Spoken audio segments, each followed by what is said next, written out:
Itsuki all but crashed into her, pushing the manuscript into her arms. Huh? Whoa. What's this? Her eyes darted between the stack of papers and Itsuki. Give this to Kaneko for me. Oh okay, fine, but Itsuki, you look awful. And why are you out walking around like that? Are you that stupid? Yeah, I guess I am. He gave her a weak, self-effacing smile as she sighed in anger. Well, alright, come on up to our place. I want you to hand this to her yourself. Mako shoved the manuscript back his way and inserted her key into the auto-locking front door. So he joined Mako upstairs, and when they reached the living room through the hallway, Nayuta opened her door and came out, completely naked, of course, since this was her home and all. Hey there, Maya. She froze in shock when she saw Itsuki. And even before he could instinctively react to Nayuta's nudeness, he almost burst into tears at the sight of her face. It had been too long, and although her hair was shorter, he didn't even notice. Kaneko, he said, trying to hold the tears back, and a smile appeared on Nayuta's face. Itsuki. Why? I wrote a novel. A novel? Yeah. I wrote it just for you. So read it. Please. Read it. Please. Itsuki, head bowed, offered a bundle of papers to Nayuta, like a boy confessing his love to a girl. Well, not like it, because that's exactly what it was. Nayuta, despite her confusion, took it hesitantly. All right, I'll read it. And once he'd heard her reply, thank you. Itsuki wavered a bit, then collapsed against the living room sofa. Itsuki? Whoa. Are you okay? Itsuki. Summoning the last of his energy, he smiled at the frantic Nayuta and Mako. Sorry. Let me sleep until you're done. Before he could even finish the sentence, his vision went dark. With one drip, then another, Itsuki was awoken by the feeling of water droplets against his cheek. Rain. But it seemed strangely warm for rain. Finding it odd, he slowly opened his eyes, only to find Nayuta's face right there. He was on the living room sofa, with his head in Nayuta's now clothed lap. She was reading a novel printed on copier paper, face flushed and tears streaming down. She didn't seem to notice that his eyes were open, so he decided to close them again and wait for her to finish the novel. She was pretty close to the final events, it looked like, and, indeed, she needed just a little more time to be done. Once he was sure that all the papers were safely to the side. Did you finish? Nayuta didn't seem too flustered at Itsuki suddenly speaking up. She looked down at his face with reddened, tear-stained eyes and nodded. Ah. He lifted his head off her thighs, then stood up from the sofa, lightly turning his neck and shoulders around. So. What did you think? Itsuki looked at her and asked for her verdict on this love letter tens of thousands of words long, written just for her. The reply was one word long. Amazing. The word made Itsuki's eyes burn. The tears he had been holding back suddenly began to flow. Oh, good. Nayuta gave a big smile to Itsuki as she cried. Yes, it was just incredible, absolutely the best out of all your work so far, Itsuki. I wrote that novel just for you. It'd be pointless otherwise. Itsuki tried his best to smile boldly for her, rubbing the tears away. It's everything I feel for you right now. Yes. And I accept. Nayuta gave him a little smile, wiping away her own tears. He looked straight into her eyes, trying to find the right words for his confession. I want you to be my main heroine one more time. What are you talking about, Itsuki? Nayuta smiled mischievously, stood up, and gave him a warm, powerful hug. You've always been, and always will be, my protagonist, Itsuki. Kaneko. Itsuki. They separated, and then their faces approached each other for a kiss. Then another, and then their tongues touched. Ahem. Can you continue that at a hotel or something? Itsuki turned around to find Kaiko standing there, eyes fixated on the couple. Mako was crying next to her. The two of them were so completely absorbed in their world that they hadn't noticed, but Kaiko and Mako had been there the whole time while Nayuta read the novel with Itsuki's head on her lap. Sorry. I know no men were allowed in here.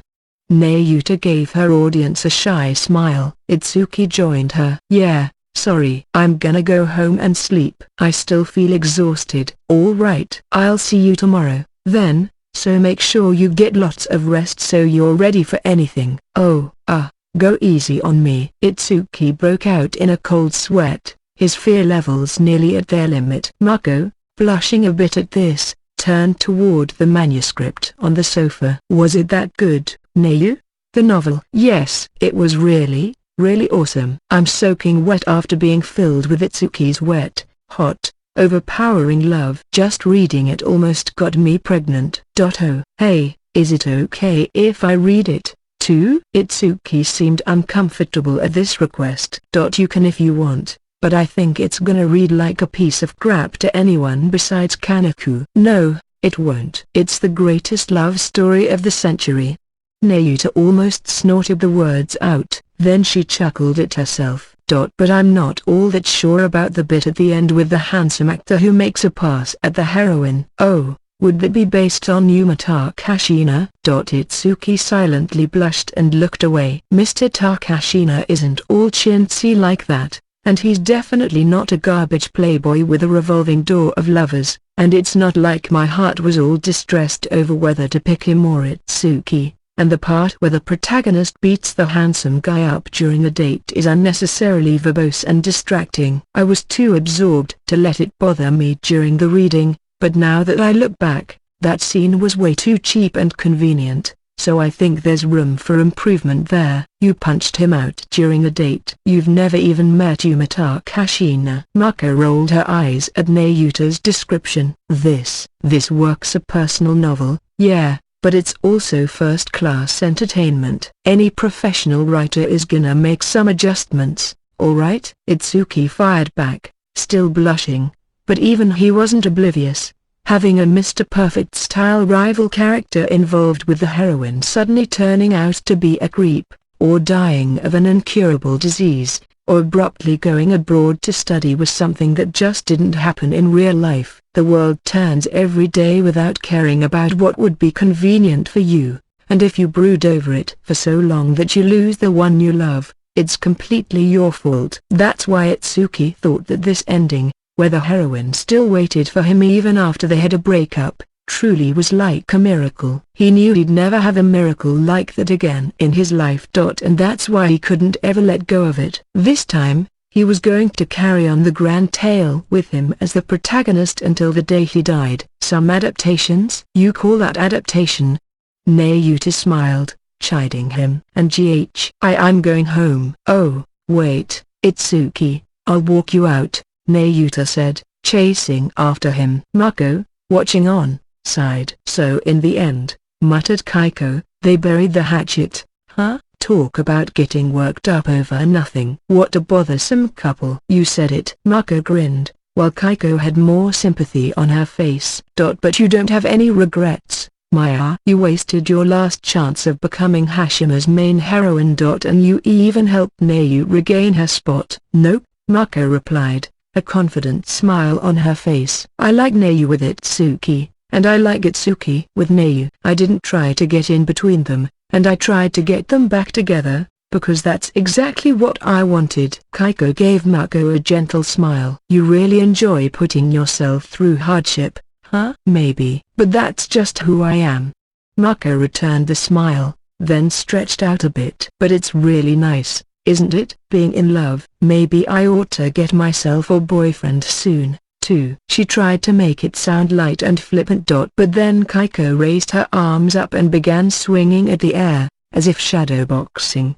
What are you doing, Kaiko? Just pretending to be you are training hard to get ya. Hey. Mako blushed at Kaiko, whose smile was almost blinding. And with that, an old protagonist resurrected himself, and the curtain finally closed on one couple's love story.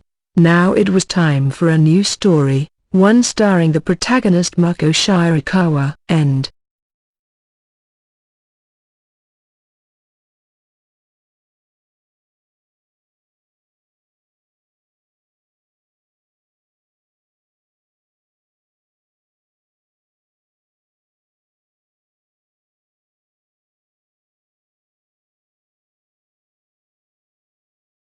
The graduation trip. One day in mid-March, Chihiro Hashima, who had just graduated high school and successfully gotten into the College of Engineering at her first choice, top-tier university, was on a trip with her school friends to the Nagashima Resort in Mie Prefecture. It was one of the largest tourist complexes in the entire Tokai section of Japan, featuring one of the nation's biggest hot springs resorts, an amusement park, an outlet mall, and many hotels. Being only 3 hours from Tokyo's main rail station via bullet train or direct bus, it was a popular destination for graduation trips of all sorts, and Chihiro and her friends were accompanied by crowds of other students their age. After a fun day at Nagashima Spa-land, an amusement park known as one of the best places for roller coasters in western Japan, they all went to the nearby Uaminoshima hot springs to recover. This facility was extremely well equipped with both indoor and outdoor baths,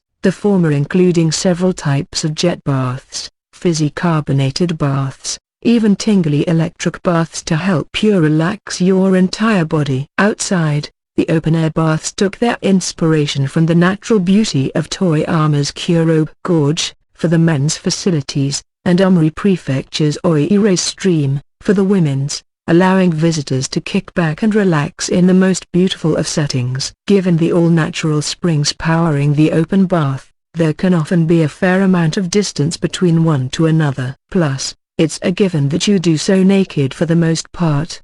The idea of walking outdoors with nothing on met with some resistance in Chihiro's mind at first, but once she tried it, she found walking with her fellow nude friends, along a mountain stream and surrounded by a breathtaking forest, to be remarkably liberating.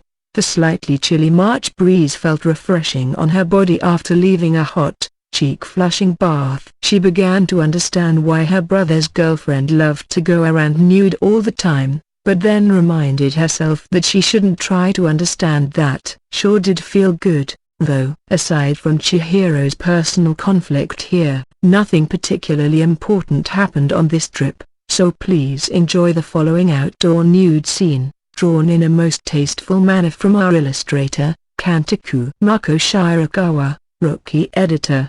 Branch Hill Limited had been established about 2 years ago by an editor at a major publishing house known for his business acumen. At the moment, their publishing lineup mainly consisted of new, and re-released, works from authors who had previous relationships with the president. They also handled management work for authors and collaborated with other firms on the development of assorted visual media. Their headcount was currently around 40 people, 5 of whom were new hires this year. Among them was Mako Shirakawa, and at her first day on the job in early April, she arrived at 10 in the morning. She was reporting to a 40-year-old 4-story building. The first floor housed a coffee shop run by the landlord as a hobby, and the Branch Hill offices occupied the others. There was no formal new hire orientation, so Mako went straight to her assigned department on her first day.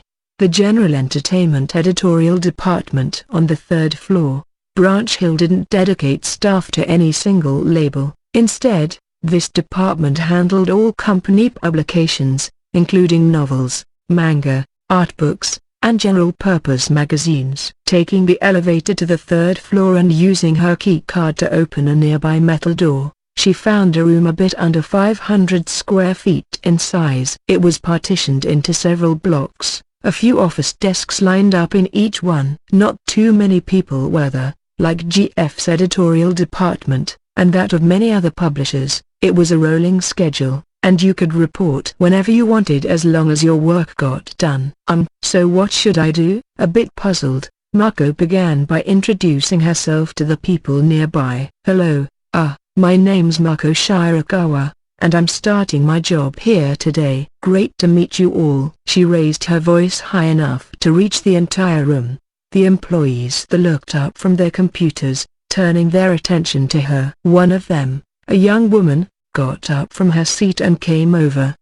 I've been waiting for you, newbie. She was a friendly-looking woman in her mid-20s, attractive in a cute way. The ID hanging from her neck read, Ain Mitahara, General Entertainment Editorial, and she addressed Mako with an affable tone of voice. I'm Mitahara, and I've been assigned to be your mentor while you get up to speed. Oh, great. Thank you very much. Mako bowed nervously at the first boss she'd ever had in her life. There's no need to be so formal, Ain lightly replied. We're not that far removed age-wise, but let me show you to your seat first. She brought Mako to the desk adjacent to the one where she had been sitting. It was steel, and both it and the office chair tucked under it were empty. Mako had never received an exclusive space to herself at Gift Publishing, so having this little personal oasis at her new job was oddly moving. So, Shirakawa, said Ain as she sat down,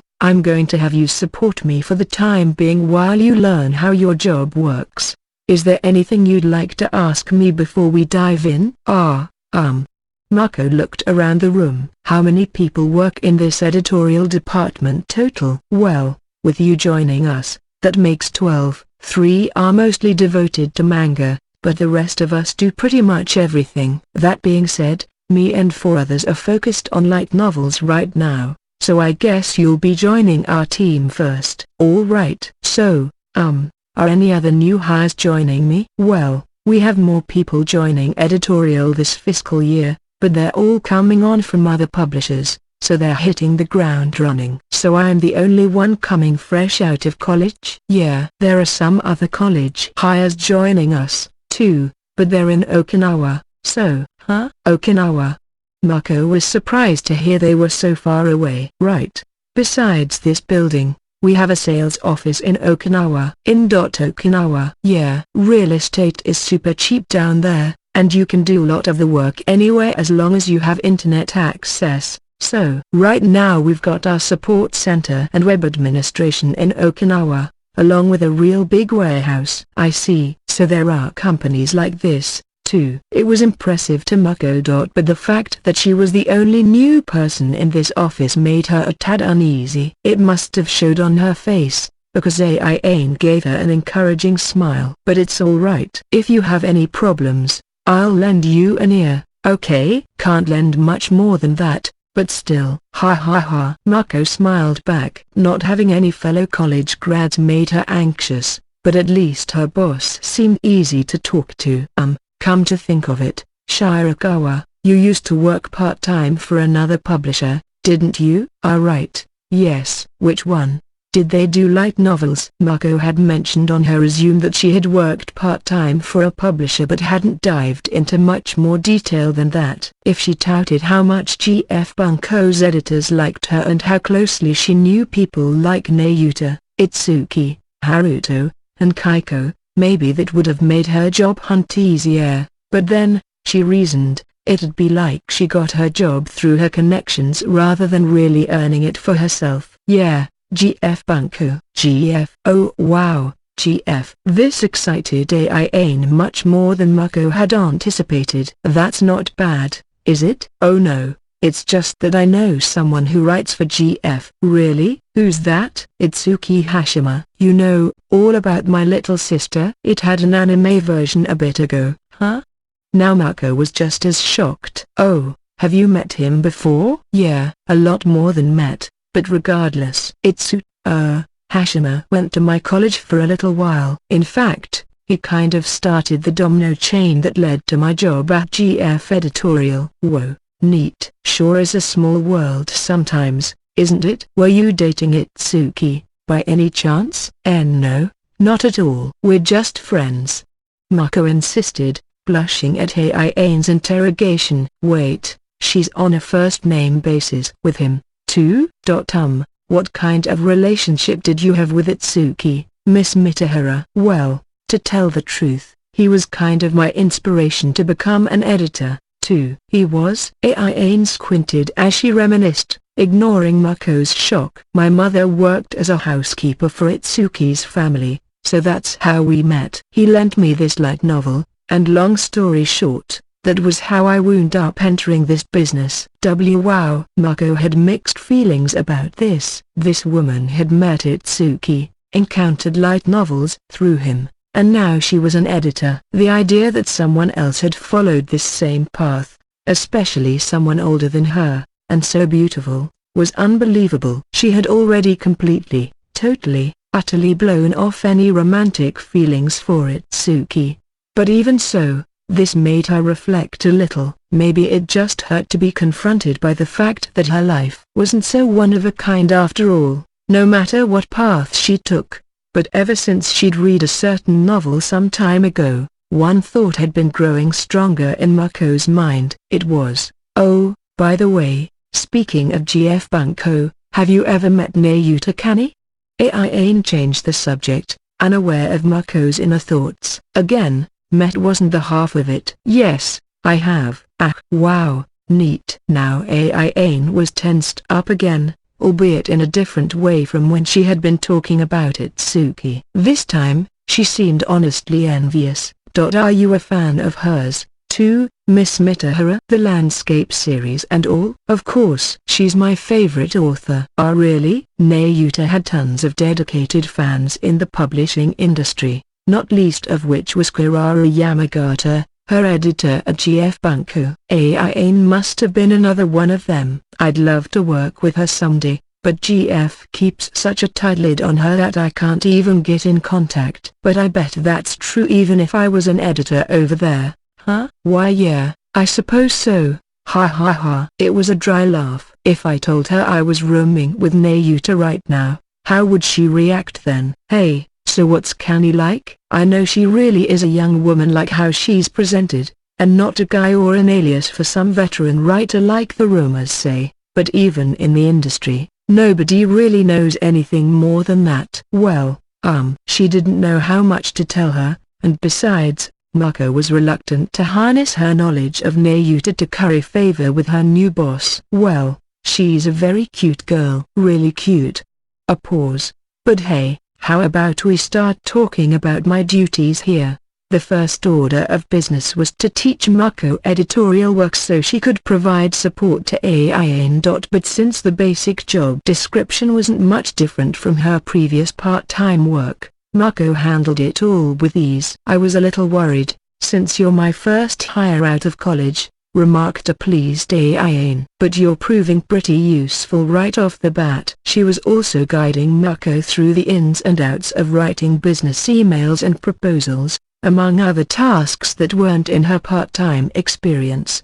The most important of them was prep work for launching a new imprint. At the moment, Branch Hill was working to launch a new light novel publishing label, and Ain Mitahara was serving as project leader. The most important aspect of launching any new imprint is to find work to publish. Right now, the editorial department, including Ain, as well as Shiragamin, the president, was sending out feelers, especially to the writers they'd already known from before. But finding new series was apparently proving an uphill battle so far. If a new imprint wanted to make its presence felt in this industry, it wasn't just a matter of having a large stable of content producers, the quality of their work was also very important. Due to this, Branch Hill was chiefly soliciting authors with a certain amount of experience, but they could often be busy doing other series, and the companies publishing those series could often be very possessive of their assets. User-submitted novel sites like Society.com, Kakumo, and Alphapolis were another potential angle, but with the recent boom in web novels getting official print publications, most of the really popular series had already gotten offers from other companies, and it was hard to find web novel writers willing to go for a new publishing label with zero track record to speak of. So if you like, Shirakawa, I want you to try searching for good web novels that haven't gotten offers from anywhere else yet. If you have contacts with GF Bunko writers you can leverage, I'd love to hear about that, too. Just don't try approaching people who've just made their debut with the more veterans who've been writing for them a long time. That usually leads to trouble. That rundown made Mako think of one writer, Soma Misaka. He had won a prize at the GF Bunko New Writers Contest, but he had disappointing sales with his debut work and a bad relationship with his assigned editor. This had driven him to start pitching his work to other publishers, which made GF Bunko opt to disown him entirely. Mako could still remember what he'd told her when he went out the door. I hope I can create a book with you sometime. I wonder what he's up to these days? She mulled the question as she focused on her assigned work. Then, at 5 in the afternoon, Aine said she could check out for the day. She had a meeting coming up, it turned out, so Mako went home by herself. Back at the apartment, she found Naruto and Kaiko waiting. They had gotten some food delivered in order to hold a little congrats on your first day of work party. Mako, to tell the truth, didn't exactly have a tough first day. It didn't really feel at all like she was suddenly a mature, adult member of society. After all, she hadn't done much that she didn't do part-time earlier. If I asked Nayu to join this new imprint, would she write for it? The answer would probably be an eager yes, and Mako was sure it'd send Aine and her new colleagues to the moon, much to the bitter resentment of Godo and Yamagata over at Gift Publishing. So Mako gulped down her beer, resisting the urge to set off a drama bomb like the light novel world had never seen before. Nobunaga Shirogamin. A week had passed since Mako joined Branch Hill. Her days were spent much as they were back at GF Bunko. She provided support for Aine's work, occasionally sat in on meetings with writers, and spent her spare time browsing web novels for potential diamonds in the rough. As she began to relax and settle into her new position, "Hey, Mako, are you busy tonight?" Aine blurted out of nowhere as she looked at her phone screen. "Tonight? I didn't have any plans, no." "How about we go out for dinner, then?" "Kind of a welcome party sort of thing, huh?" "But we already had one." The welcome party, attended by members of the editorial team, had been held 3 days ago at a nearby izakaya. Members of the General Entertainment editorial department actually didn't interact with one another all that much, since they handled such different work duties. It was proving rare to see everybody in the office at the same time. In fact, some editors hardly ever reported to their desks at all. There was a wide diversity of ages and nationalities and little sense of all-in-it-together kinship among them. Perhaps thanks to this, the Welcome Aboard event didn't take on the wild frat party vibe observed in many of GF Bunko editorial's outings. Everyone drank at their own pace instead, casually chatting with one another. This must be how grown-ups socialize, an impressed Mako thought, even as she kind of missed the debauchery she'd seen over at GF.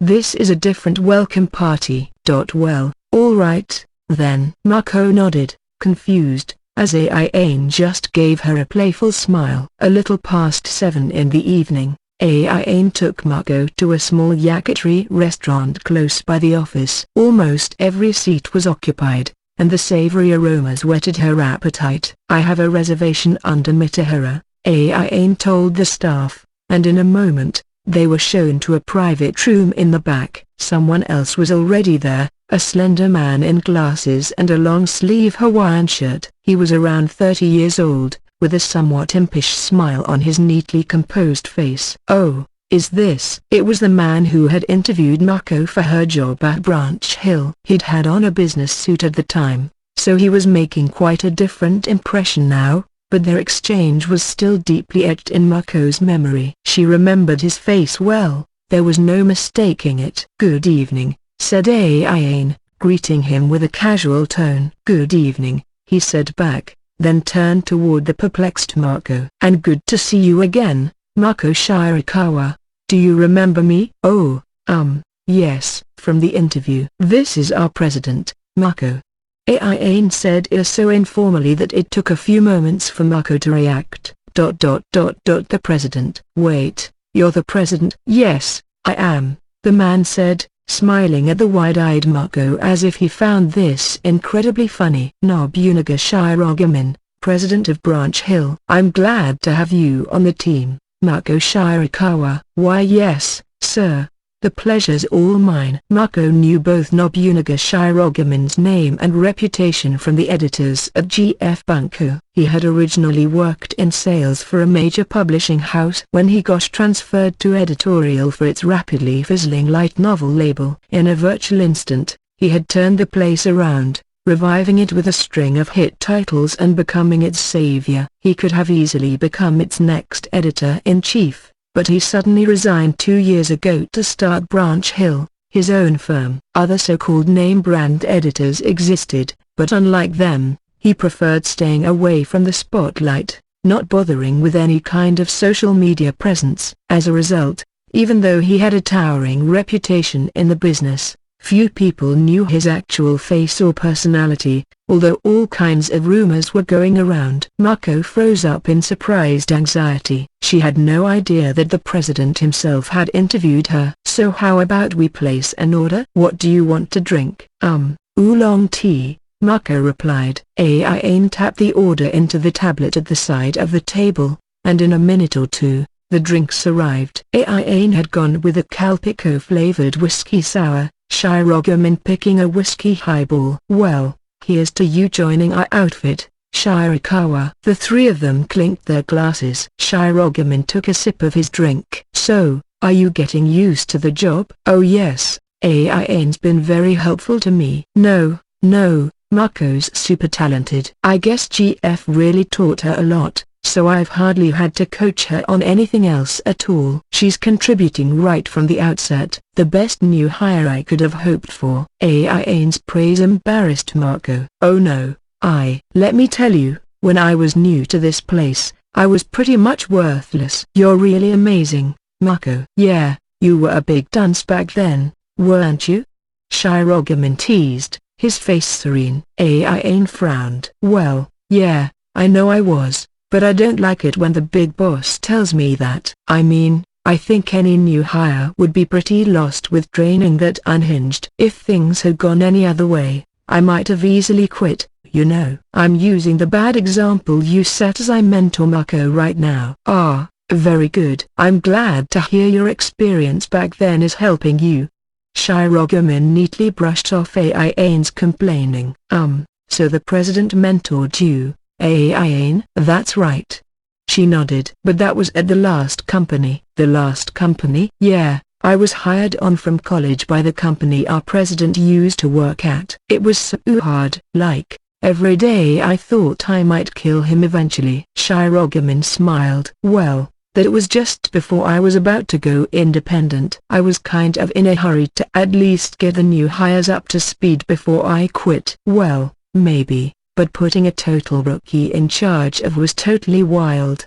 The title Aine mentioned was a series Shirogane had overseen at his last company, a major hit that was adapted into an anime, a game, and several other things. Its author, however, was notorious for being a handful, to put it mildly, and even Mako was aware of his reputation. "I'll never forget that hell, even if I wanted to.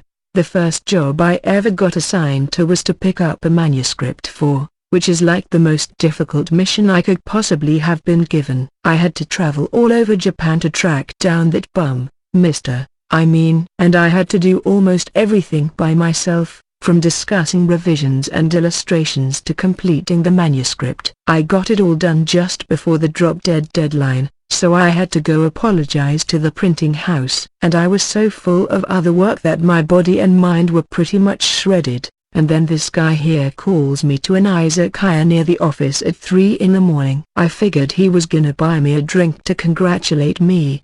But do you know the first thing he said to me? He said, 'I don't think you realize what editorial work really is.' And let me tell you, that was the breaking point. I was just bawling. Right in front of everyone at the izakaya, I was carrying on and screaming, like, 'What the hell makes you think I haven't realized it yet?' I also remember you shouting something like, 'I'm gonna kill you, you four-eyed monster.' Yeah, and I meant that 100%, too. If I had any physical strength left to strangle you back then, I would have done it for sure. Well, glad I survived that, then, and I'm glad I didn't become a felon." Mako could only paint on a tense grin as her boss and the president made this deadly exchange, all smiles. Then Aine sighed. "But, well, that whole experience definitely helped support the person I am today, much to my chagrin. Any normal job I could take right now, I'm sure it'd be way too boring for me." "Is that why you moved to Branch Hill?" Mako asked. "Yeah, something like that." Aine nodded back. "I worked at my old company for about a year, and one day, the president here made this incredibly enthusiastic offer to me." "Right, I had a really good employee who had to quit because of family reasons, so I needed to fill the position with an experienced editor fast. It'd be too much trouble for me if I headhunted a veteran from somewhere else, but I figured taking some dunce who hadn't even been there for a year wouldn't damage my old company too much. It was a win-win. Wait, that was why you asked me to join you? I never heard that before. Aian's eyes widened. Well, to be honest, I didn't think you'd actually take the offer. I didn't really offer you a great salary. I had to think it over for a while. Yeah, it was a good 50% pay cut, after all. But, you know, I thought I could get involved with more interesting stuff working for you. The benefit package is actually just as good as the big publishers, shockingly, so I figured I could make ends meet well enough. Right, that's something I was particular about when I started this firm. The base pay Branch Hill offered its staff was considerably lower across the line than what Gift Publishing provided, to say nothing of the publishing giant AIN used to work for. But in terms of benefits, it offered a much better package than Gift did, or maybe Gift was just a terrible place to work, one of the two. If I could ask, sir, why did you decide to go indie in the first place? The question had been bothering Mako for a long time. Oh, it just kind of happened, Shirogami replied. Mako couldn't believe her ears. It just happened. Right. One day, I woke up, and I just kinda decided it'd be fun to start my own company. Wow, really? Is that really all of it? Yep. And not because you always dreamed of starting a firm, or because you couldn't do the work you wanted at a big publishing house, or because internal politics drove you out. No, nothing like that at all. At all? I had good relationships with everyone at my job, with the exception of Mitahara wanting to kill me. Aian grinned at this. You said the exact same thing when you quit, didn't you, boss? And the company really tried to talk you out of it. Like, didn't they offer to double your salary if you stayed on? Right, I expected they'd want to hold on to me, so I hid the fact that I planned to start my own business until the very last minute. It was chaos across editorial, too. I had a ton of writers asking me what was going on. Yeah, sorry for all the trouble, Shirogami said without a hint of apology. Well, Mako said, does Branch Hill have I don't know, some kind of mission, or goal, or ideals, or something? Ideals? Well, there are and there aren't, I'd say. Mako frowned at the mysterious answer. What do you mean? My thoughts have always been pretty simple. I want to do fun, interesting things. But if I just wanted to do what I wanted by myself, why go through the trouble of forming a company and recruiting other people, right? I had enough freedom to do that at my previous company anyway. It's just that I want Branch Hill to be a firm where every employee can do what they find to be fun. Of course, we need to make a profit as a company, but still, I like watching interesting people doing interesting things up close. That's my hobby these days. Why your hobby? That's how I started my current project. Aian chimed in. We're not creating a new imprint because of company policy or whatever, it's just because I said I wanted to try it. Really? A surprised Mako replied. Yep. Shirogami nodded. I mean, I saw no reason why we couldn't just keep publishing light novels as part of our overall publishing division, instead of venturing into a light novel-specific imprint. Well, don't you want to win it all? In the light novel industry, that is. To achieve that, we need a paperback label to serve as our brand. Mako gave Aian an astonished look. She seemed so matter-of-fact with these outrageous ambitions. Shirogami, meanwhile, gave Mako a smile that was difficult to read. During your interview, Shirakawa, you said you wanted to be an editor who can cry alongside her writers. That's right, yes. Do you still feel that way now? Mako thought about it for a moment. Basically, yes. When Nayuta had stopped writing completely, the experience taught her that simply standing by your writers wasn't enough. Still, that desire on her part remained strong. Then go ahead. Be that kind of editor. And I hope you'll find this company the ideal place to become the ideal editor in your mind. The words made Mako's heart flutter. Here was a company where she was free to pursue her own ideals, where all her inexperienced blue sky ideas were affirmed. There was no shoehorning her into becoming this kind of editor or having to learn someone else's right way to work. But aiming for ideals without having someone else as a guide required a firm will. I'm still lost in a sea of doubt. Am I really qualified to do that? Shirogami and Aiane looked on at the pensive Mako, warm smiles on both their faces. Vol-12, on a Sunday evening in late April, 5 people, Itsuki Hashima, Nayuta Kani, Mako Shirakawa, Haruto Fuwa, and Chihiro Hashima, were gathered at Itsuki's apartment. Chihiro's home-cooked dinner spread was on the table, accompanied by several types of Belgian beer. "It's been a while since we were all together like this," Haruto said as he sipped his beer. He was right. Between work, job hunting, and higher education, everyone was a lot busier than they used to be. It was Haruto who had suggested they all meet up to celebrate Chihiro's college admission and Mako's new job, with Mako joining Branch Hill and no longer stopping by gift publishing. He feared they'd fall out of touch with one another if he didn't. "Used to your job yet, Mako?" Haruto asked. Mako nodded. "Used to it? Well, it's really not that different from my part-time job. I haven't even been assigned an author yet." "They're starting a new imprint, aren't they?" Itsuki said. He had shaved off all his hair at one point, but 4 months later, it was back to normal. The cosplay monk outfit was now back in a closet or box or somewhere. "Yeah. But how do you know?" As far as Mako knew, Itsuki wasn't included among the writers. Aiane and her colleagues were calling on for the new imprint. She'd never mentioned it to Nayuta or Kaiko, either. "Oh, I heard from an acquaintance," Itsuki said, looking a bit sheepish. "An acquaintance? Was it Aiane, maybe?" "Yeah. You get along with her?" "Well, she's pretty much my mentor, so." "But you keep in touch with her?"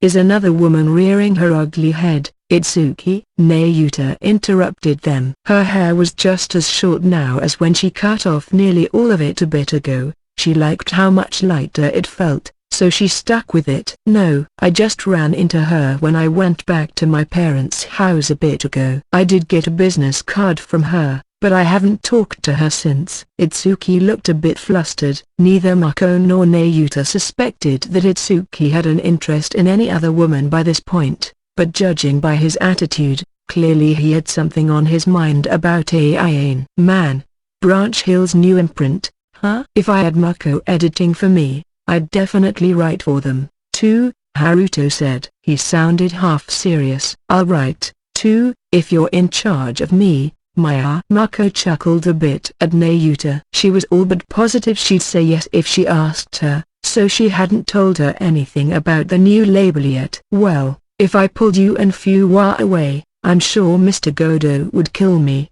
so." "Oh, and speaking of which, congratulations on your new series, Fuwa." "It looks like it's going really well." "Thanks." Chevalier of the Absolute World, Haruto's first series that had been successful enough to score an anime adaptation, had published its final volume in February. The following month, G.F. Bunko published Volume 1 of his new series. Titled Leviathan A Revive, it was a robot battle story set in outer space. 2 illustrators were handling character and mesh art respectively, and they'd even brought on an outside expert to assist with the story background. G.F. Bunko had put a lot of money into the launch effort, which even included TV commercials, and thanks to that, sales were extremely strong, with the first reprint ordered on day 1.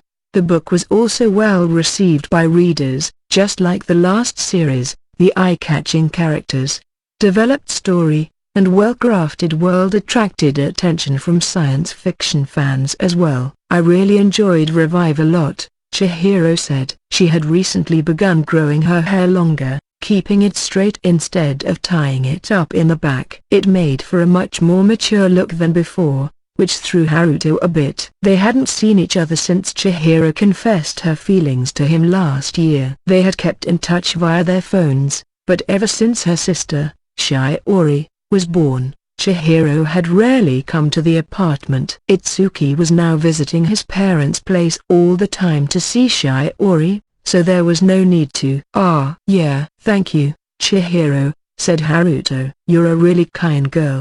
Chihiro's face opened up in surprise. "What?" Chihiro blushed a bit. It's the first time you've called me a girl, Haruto." Was it?" "Yes," she replied with conviction. Haruto had had trouble thinking of her that way at first, after all the time he'd known her as a boy, but after she changed her hairstyle and clothing, and got much prettier in the process, it was only natural for him to make the mental transition. Apparently, it was a very special moment for Chihiro. Even Mako could pick up on this a little. "Oh, wait, does Kai have some feelings for Fuwa?" She thought that only because she didn't know Chihiro had already made a move and gotten shot down. So yeah, how's college going?" Haruto asked, steering the chat away from this awkward territory. "Oh, right. I'm only a freshman, so I'm focusing on Gen Ed right now, but I'm having a lot of fun learning all these new things." "You like studying?" "You amaze me." Itsuki looked impressed. "Well," Mako said, "you were busy writing novels the whole time instead of paying attention in class." He was already a professional writer by then, Chihiro pointed out. "That's a lot more impressive to me." "That might be a valid point," she agreed with a laugh. "When I was a freshman, all I really did was just kinda go to classes. I didn't even like studying as much as Kai here." "Ah, everybody's like that their first year," replied Haruto, defending her. "I guess so." Yeah, it was true that she thought of herself as at least a fair bit better than she had been back then. She had found a dream, to become an editor, and she got hired by a publisher, but there was still a bit of hesitation in her heart that hadn't fully disappeared. "Did you join any clubs?" Haruto asked. "Oh, yeah, I joined a tabletop role-playing game club." "Really?" Haruto exclaimed back. He had been part of a TTRPG club in college, too, and although it had collapsed in his sophomore year, he was still a big fan of them. Those weekly sessions did a lot to train him as a writer. "Did you have a game session yet?" "Yeah." "What did you play?" "Call of Cthulhu and Arianherd." "Oh, nice." Chihiro smiled at the suddenly very engaged Haruto. "They're a lot more complicated than the games we played here, though, which surprised me. It took about 2 hours just to make a character." "Haha." "Well, I kept it really simple." So the TTRPG the 5 of them had played was an original game Haruto created mainly to help the beginners among them get familiar with the genre. Along those lines, the player characters were rearranged versions of pre-made types. The game was kept simple by design, although it was pretty rough around the edges. As game master, Haruto had to secretly fudge the dice a few times to keep the players happy and entertained while ensuring the game somehow worked. "So, did you have fun?" "Yes. It's the first club or extracurricular I've ever tried, so it's a really novel experience." "Between studying and club activities, you're sure enjoying college life, aren't you?" Nayuta looked a little envious of her. She had dropped out of high school after getting bullied in her first year, and although she had absolutely no regrets about her school days, seeing Chihiro enjoy her own academics so purely was impressive to her. "Do you have any boyfriends yet, by the way?" Nayuta asked. Chihiro blushed. I can't do that." "I'm sure you could have as many as you want, though. Although it doesn't matter how popular you are if you can't get the person you love to look back at you." "And Chihiro's face scrunched up at the casual observation. "Yep. Love sure is wonderful, isn't it, Itsuki?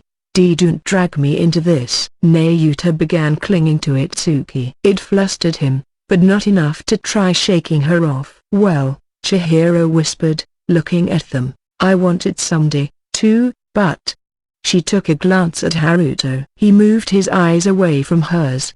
It must be true. Kai is into Fuwa. But is Fuwa not aware of it? Watching Chihiro and Haruto look at each other made Mako's heart warm up a little. By the way, how's the baby? Getting bigger now?" It was a blatant attempt to change the subject, but it still made Chihiro's face light up. "Yes, she can talk now." "What?" "That was kinda fast, wasn't it?" Haruto's eyebrows shot up, and Mako and Nayuta were just as surprised. Shiori Hashima, Itsuki and Chihiro's sister, was only born back on February 11th, and none of them had heard of babies talking at less than 3 months old. If you count a Handu as talking, Itsuki coldly quipped, then yeah, she's talking lots. But I know she understands what I say. She likes it when I talk to her. Yeah, sometimes it does feel like we're communicating with each other in a way. But that's my little sister for you, huh? Itsuki grinned as he thought of Shiori. Chihiro followed his lead. And she's so cute when she smiles, and cute when she sleeps, and even cute when she cries. She totally has to be an angel, doesn't she? No doubt about it. Shiori is a true blue angel. Weren't you calling Nadeshiko an angel just a moment ago?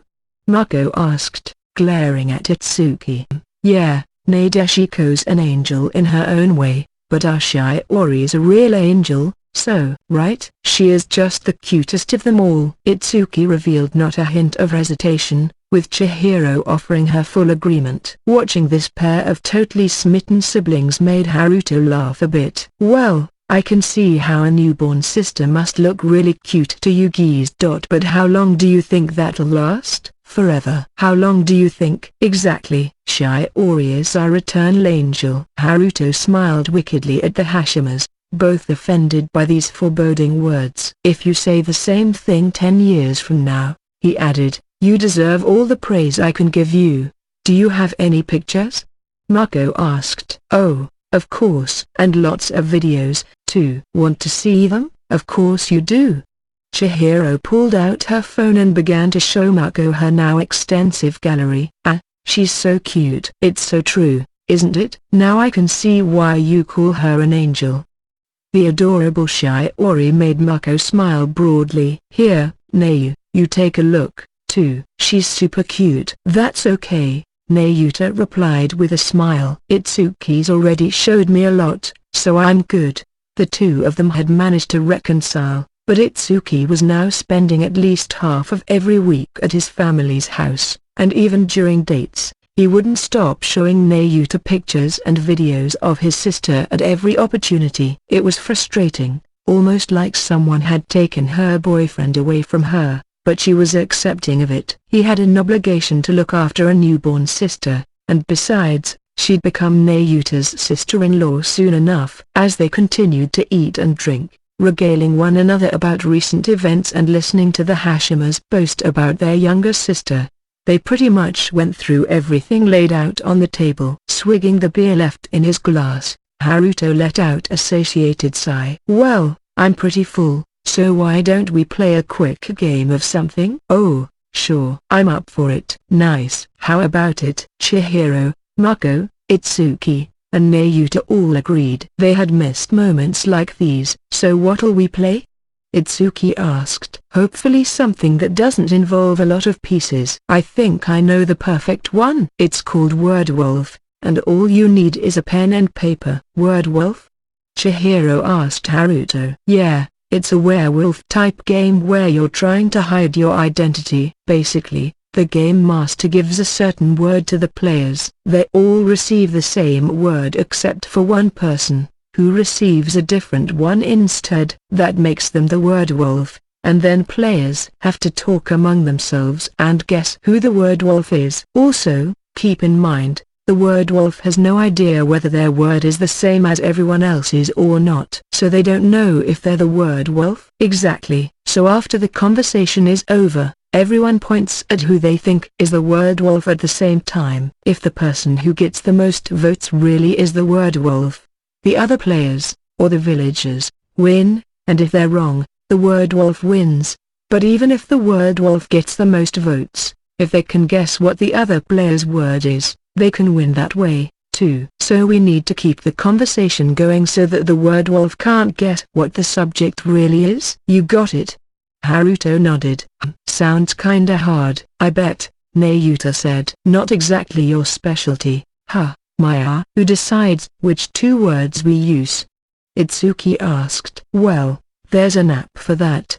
But how about we just come up with our own? One of us will serve as game master and think of 2 words, and they'll write them down on paper and hand them out. But the master can't know who is which word, either. I'll be the master to start. So Itsuki, can I borrow a pen, some printer paper, and a pair of scissors? Sure. Haruto cut a piece of paper into 10 pieces, writing a word on 4 of them, 3 for the villagers, 1 for the word wolf. Okay, all set. Folding each slip in half, he handed them off to the other 4 at random. Now, players, look at your word and then make sure nobody else sees yours. The 4 of them each unfolded their slips of paper. Oh, aha, Now it's time to talk among yourselves and try to find the word wolf. You have a 3-minute time limit, and then we'll vote on who we think it is. Haruto brought up a timer on his phone. Ready. And go. Okay, so, do you guys like this thing? Chihiro was first to speak. Oh, I love it, of course, Nayuta said. I do, too, Mako added. And so do I, said Itsuki. So you all like it? Well, I like it, too, of course. Oh, by the way, we're allowed to tell lies, right? Yeah, Haruto said to Nayuta, you can say anything you want. The word wolf's free to lie if they think it'll protect their identity. All right, Chihiro said. So, what is it that all of you like about this thing? Well, why don't you tell us first, Kai? Replied Nayuta. Me? Well, it apostrophe s. The taste, I guess. Chihiro was understandably hesitant. If she was the word wolf and the other players weren't given a food word, that'd expose her in one shot. Right, yes, it is quite tasty, said Nayuta. Yeah, I like the taste, too. Me too. Mako and Itsuki followed Nayuta's lead. Itsuki continued, it sounds like we're all in agreement that it's tasty. By the way, what's your favorite way to eat this? Me. I like it in a soup. Huh, really? Chihiro asked, a bit thrown. Yeah, to be honest about it. Itsuki nodded back. What about you? Well, I think it's good in any kind of dish, but I like it better when it's cooked over a fire. I think it's best raw, Nayuta said. I'm more into it fried, ventured Mako. The 4 of them all had to ruminate over their answers, pondering who was in the majority and who wasn't. By the way, the 2 words in play were shrimp and crab, the latter being the word wolf's word. And based on what he'd heard so far, Haruto already had a hunch who it was. Itsuki, Chihiro said, how much would you say you like this? How much? What do you mean? Like, in terms of ranking it, number 1 or number 2? Well, you could say I like it the best, or maybe you could say that I don't. Why are you being so vague?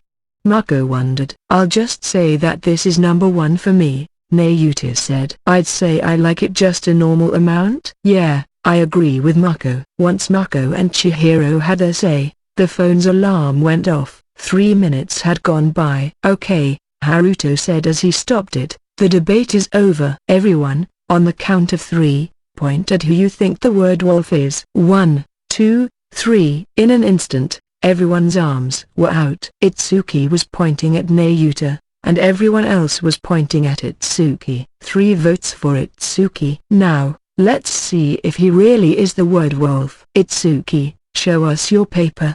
Sure. Itsuki unfolded it and placed it on the table. It said crab. Yep, all 3 of you guessed right. Itsuki was the word wolf. Woohoo! The 3 villagers cheered their good fortune. But hang on a minute, interrupted Haruto. If Itsuki can guess the word all 3 of you had, the word wolf can still win. Oh, right. Itsuki smiled confidently at the impatient Chihiro. He. Looks like I'll have the last laugh after all. The villager's word can be none other than shrimp. He couldn't have been more right, as the other 3 tossed their paper slips on the table. Well done. So the word wolf wins this round, and all the villagers were eaten. When Nayu said it was number 1 for her, a disappointed Mako said, I wanted to wince. I was convinced she was one of us, but I thought the word wolf might have figured it out then, too. I'm sorry. I should have been more careful. Everybody around the table knew that Nayuta's favorite food in the world was shrimp. Well, Itsuki replied, Mako's comment gave me a big hint, too. Oh? You said you liked it best fried, right? Nobody likes crab fried, so that convinced me you had a different word from mine. Hey, it's not totally unthinkable. Don't forget about crab rangoon. And some people like tempura crab the best, too. Yeah, and that came after Itsuki said he liked it in a soup, and I was sure it was him, too. Chihiro sighed. By the way, what did you mean by maybe I like it the best? Maybe I don't. You like shrimp best, too, don't you? My favorite food is shrimp, yeah, but... Itsuki flashed a somewhat embarrassed glance at Nayuta, whose last name sounded like crab in Japanese. Oh, that. Chihiro blushed, understanding what he meant, while Nayuta smiled shyly. Well, hey, right, great, Haruto said with a smile. Okay, next round. Who'll be the next game master? Oh, do you mind if I try it? Mako asked. Haruto gave her 4 slips and a pen. What to go with? She looked around the room, thinking for a while, before writing down her words. When the papers were passed out, the timer began. Chihiro was first to speak up again. This is real tasty, isn't it? Huh? What? Itsuki, Nayuta, and Haruto all gave her surprised looks. Chihiro, sensing the danger, hurriedly tried to play damage control. I mean, everyone has their own preferences, of course. I don't think flavor has anything to do with it, Itsuki said. I think we've already got our word wolf, observed Nayuta. We could probably just vote now, huh? Offered Haruto. We don't want to keep talking if it might give hints to the word wolf. Itsuki and Nayuta agreed to this, and so, without waiting for the timer, they all pointed en masse at Chihiro. Chihiro reluctantly revealed her word. Her slip had ramen written on it. Yep, Mako, the game master said. Kai's definitely the one. Now, added Haruto, what do you think the villager's word was? I have no idea. Is it something that all of you think tastes bad? Vegetable juice or something? Incorrect. And so the word wolf was hanged at the gallows. With Haruto's declaration, the villagers revealed their words. All 3 slips read light novels. That's not even a food, protested Chihiro. Haruto snickered back at her. Yeah, sometimes people try to root out the word wolf immediately from the start like that. But maybe that wasn't the best word pair to pick. Oh? Mako said. If the 2 words have too little to do with each other, that puts the word wolf at too much of a disadvantage. It's better if the subjects are in the same genre or have a lot of stuff in common. Oh, I see. Sorry, Kai. No problem, Chihiro replied with a soft smile. Okay. Can I make up the next pair? Nayuta stood up, taking the pen and paper. She needed only a few moments to write her slips and pass them out. Itsuki, Mako, Chihiro, and Haruto all looked puzzled at their words. The first 3 had received the word sex, while Haruto's word was sumo, making him the word wolf. All right.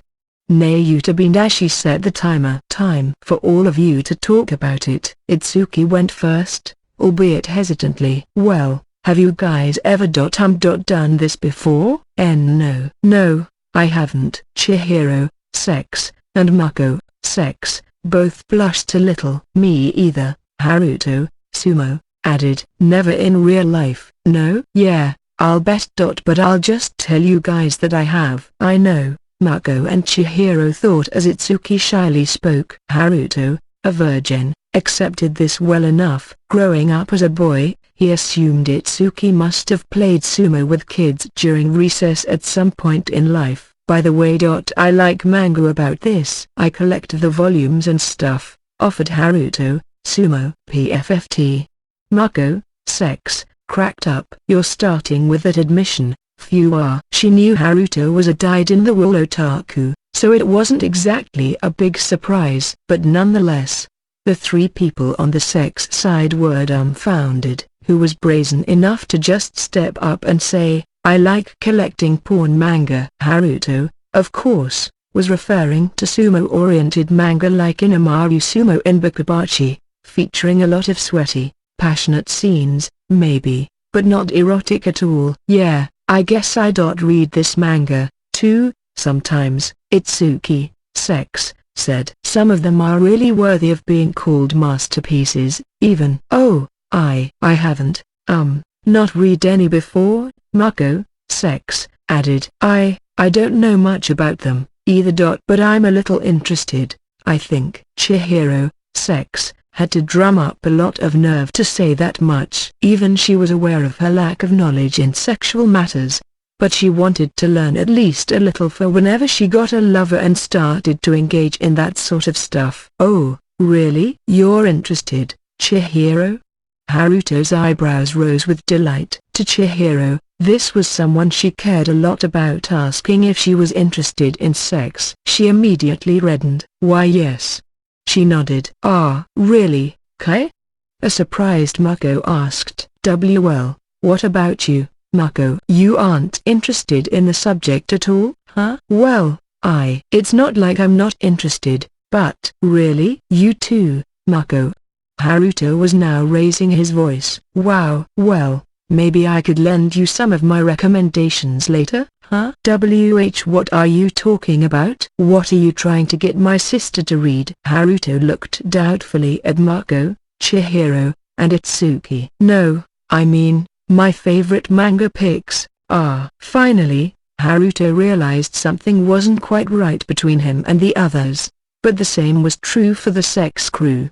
This definitely makes Fuwa look like a word wolf to me. Wait, but then, Kai, Chihiro, Itsuki and Mako looked at her, and the question in their eyes was apparent. You're interested in sex? Chihiro's face grew red as she turned her head down. An awkward silence began, only to be broken by the phone alarm. Oh, okay, time for the votes. PFFFTTTH. Nayuta the game master stopped the alarm, finally freed after 3 minutes of holding back laughter at this total failure to communicate. Haruto, as expected, received all the votes and had to reveal his word first. Ugh! Exclaimed the sex crew in unison. That's right, Prince Manhor was the word wolf. Now, what do you think the villager's word was? Well, it can only be one thing, right? Sex? Haruto answered softly, looking a little embarrassed. You got it. And so the word wolf comes back from behind. Woo, Haruto sarcastically replied. Then he glanced at Chihiro. She was still blushing, tears forming in her eyes. He said, unsure how to continue. By the way, is anyone here interested in sumo manga? Because I could lend you some to try. Yes, Chihiro said in a muffled whisper. Yes, please. Gee, great. I'll be the next game master, then. Itsuki half shouted, desperate to change the mood, and began to furiously write out his paper slips. Okay, here you are. He passed them out at random, the other 4 players dutifully reading their words. Haruto, Nayuta, and Chihiro received the words big sister. Mako's word wolf term was big brother.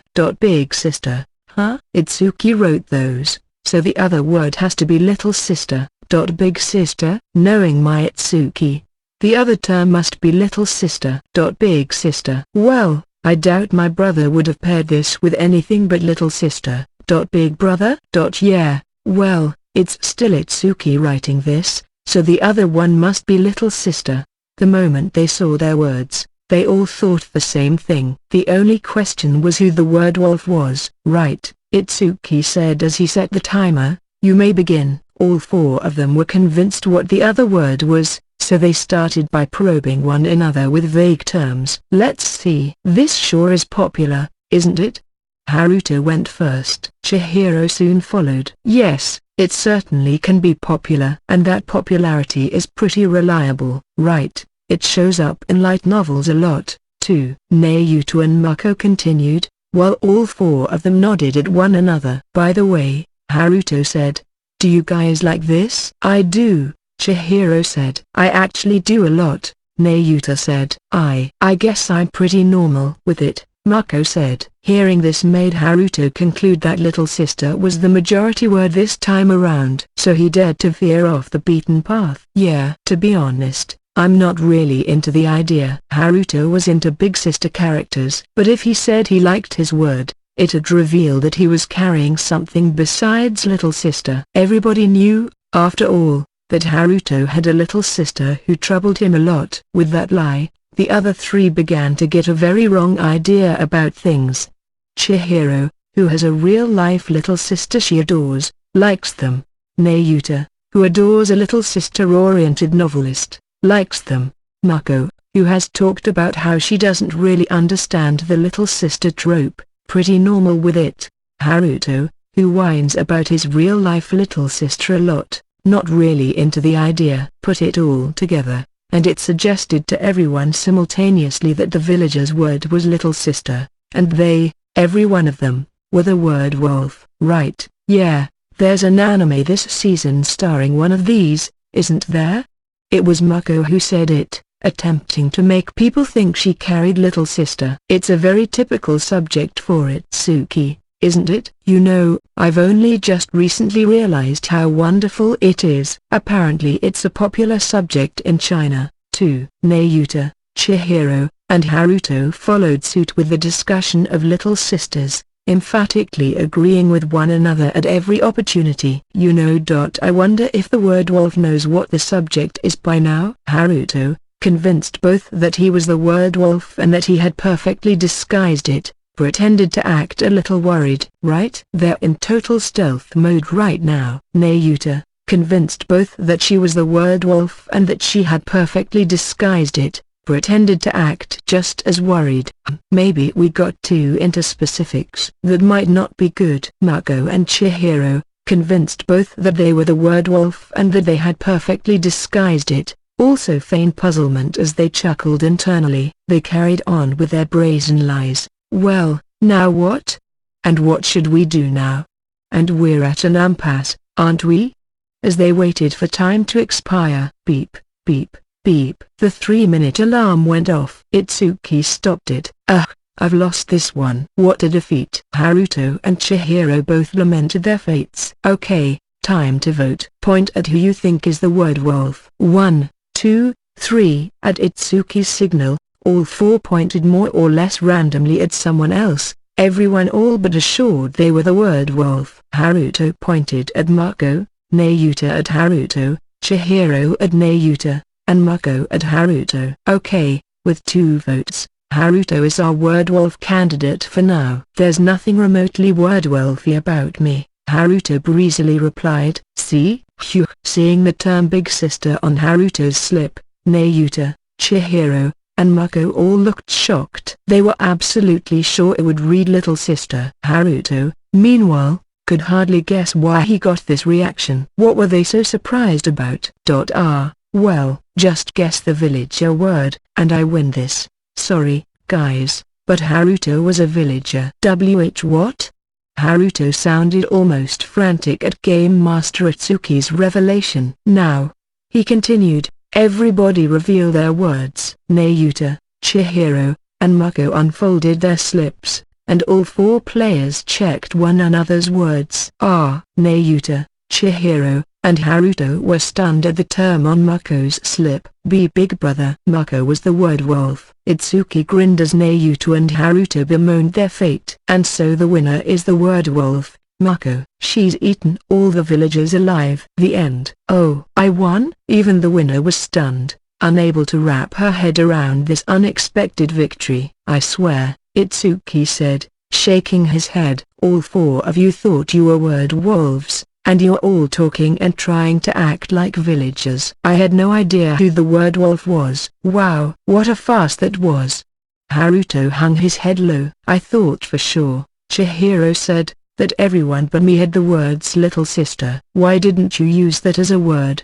An accusatory Nayuta said. Itsuki looked troubled by this. Well, it's your fault for assuming I would write that. Well, it's you, Itsuki. Yeah, it's you. I know my brother. Yeah, right. Itsuki's eyebrows wrinkled up.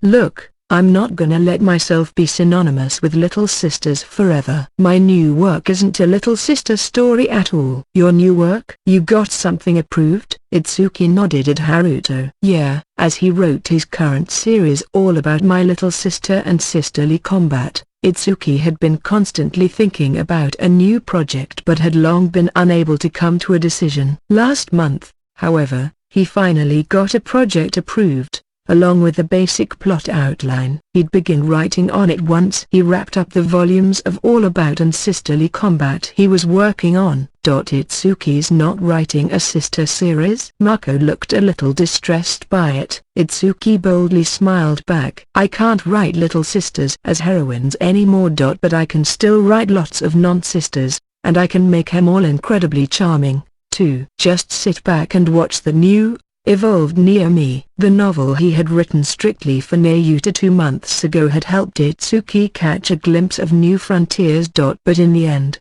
he gave up on the idea of pouring his former passions into a novel about liking one's little sister romantically. Fortunately for him, the latest All About My Little Sister volume, the one he had written based on cold, robotic calculation, was received positively by many readers, so he decided to use his newfound craftsman-like writing manner to see All About and Sisterly Combat to their respective ends. He had told Nayuta about this, and her reply was, "In that case, I'm gonna drop those too. I look forward to your next series." Losing such an avid reader stung, but Itsuki still didn't think that the calculated craftsman approach was wrong or inferior. He was sure the experience gained from taking this style was necessary to climb to the next level. "I hope your next series is a success, like mine."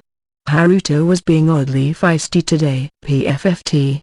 Itsuki gave him a brazen grin. "Once it comes out, it'll overtake Leviathan in an instant." "Go ahead and try," Haruto said, lightly, but still with the fire deep in his eyes. They went through a few more rounds of Wordwolf. Chihiro used the terms Gundam and Evangelion when it was her turn, then played several other casual games before calling it a night. Nayuta was going to stay over, so Haruto, Mako, and Chihiro all left together. "Hey, Kai?" Mako asked, soft enough so that only Chihiro could hear. They were both walking a little ahead of Haruto. "Yes," Chihiro rather stiffly replied. "Do you like Fuwa?" "Yes, I do." "I said so to him, and he rejected me." Chihiro's firmness intimidated Mako a little. "If I had to guess, you haven't wholly given up yet, have you?" "No," she replied, giving Mako a contentious look. "Wow, that's great." The words just popped out of her mouth. Even after being rejected, she still hadn't given up. She was still trying her luck. Nayuta, Chihiro, Haruto. They're all really amazing, like heroes from a story, and maybe all the uncharacteristic things Chihiro has said recently, like that whole "I'm interested in sex" thing, was one way she was pleading her case to him. "Really great," muttered Mako with sincere respect. But Chihiro pouted. "You're taking it awfully well, Mako." "Huh? I'm sorry. I didn't mean it like that." "I don't want to lose here," she said softly. It was modest, very much fitting with her, but it was all but a declaration of war on Mako. Chihiro began walking more quickly, separating away from Mako. It gave her a sense of déjà vu. She had seen this before. But it's Kai this time. Uiao had regarded her as a rival once. It was a rather one-sided situation, and it made her feel very awkward. She and Ui had been virtually strangers to each other back then, but Chihiro was different. She was Itsuki's sister but also her own close friend. What did she mean by "I don't want to lose"? Anyway, is everyone who gets rejected a loser? If the love winds up bearing fruit, is that unconditionally a great victory to celebrate? There are things you can gain from a broken heart, and happiness can be found in ways that don't involve being united with the one you love. But when love gets involved, why is everyone so willing to turn against their friends? "I'm not sure how easy it is for me," Mako said, too softly for anyone to hear. Chihiro, of all people, was irritating her, and she hated herself for it. It's not that she had zero feelings for Haruto at all or that she didn't want to have a relationship with him. But there's love and friendship, love and work, love and dreams. Mako didn't know which was more important to the majority of people in the world. But at least right now, love wasn't number one on the list for her. For now, she wanted to become a full-fledged editor. She wanted to be someone. She wanted to be the protagonist. 2 months ago, Mako had gotten a chance to read the novel Itsuki had written exclusively for Nayuta. "Hey, is it okay if I read it, 2. You can if you want, but I think it's gonna read like a piece of crap to anyone besides Kaneko. That was Itsuki's opinion, but when Mako read it, she couldn't agree with him at all. It was certainly a love letter to Nayuta, a passionate one, too, but at the same time, it was an excellent novel about a young man who deals with his mother's death, heartbreak, family friction, setbacks, defeats, and pangs of inferiority, all as he grows into someone worthy of being a protagonist. It had struck a chord deep in Mako's heart. It was the best of Itsuki's work. In fact, nothing Mako had been exposed to before had pierced into her heart at this level. From the moment she had read this novel, it didn't even have a title. The craving within her to become the protagonist began to take palpable shape. People have a way of infecting others with their feelings through their stories, and little did Itsuki know that thanks to the novel he wrote, a new protagonist had already been born. Write a reincarnation. Mako was at her editor desk on an early May afternoon, reading a web novel. On her computer, she and the fellow members of the Aiin Mitahara-led light novel team were scouring the internet daily for novels that hadn't been picked up by other publishers, trying to find stuff for their new imprint. Mako herself had spent much of the first week in May, the golden week of national holidays in Japan, reading web novels. These online works were, as a rule, written by non-professionals, so the quality was an incredibly mixed bag, but many of them were higher level than a lot of the stuff you see published. The one Mako was currently reading was an insider tip from Haruto during their recent gathering at Itsuki's place. As he put it, it was the one non-picked up series that had grabbed his attention the most at the moment. And yes, there were a lot of typos and grammar mistakes, but between the lively characters and a story that quickly drew Mako in, it was clear why Haruto raved about it. The author obviously had a great time writing this, that much easily came across, and it made a good impression on her. What you're reading, Mako?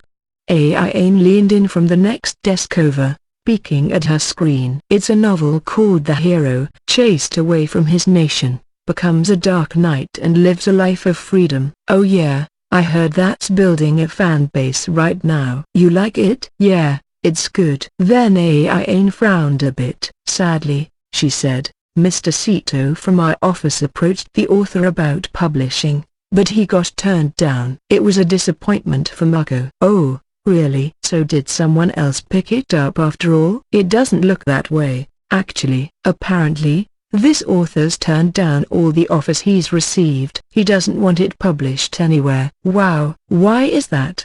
Mako wondered. Being published meant receiving royalties, along with illustrations from a professional artist. It had opened the series to a wider audience, and really, there were no downsides to think of. I don't know, but oftentimes you see a web novel come out in book form, the sales are too poor to continue with it, the author loses motivation, and then they ghost the web novel without giving it an ending. And if it sells, well, some authors don't like that because it just adds more noise to their lives.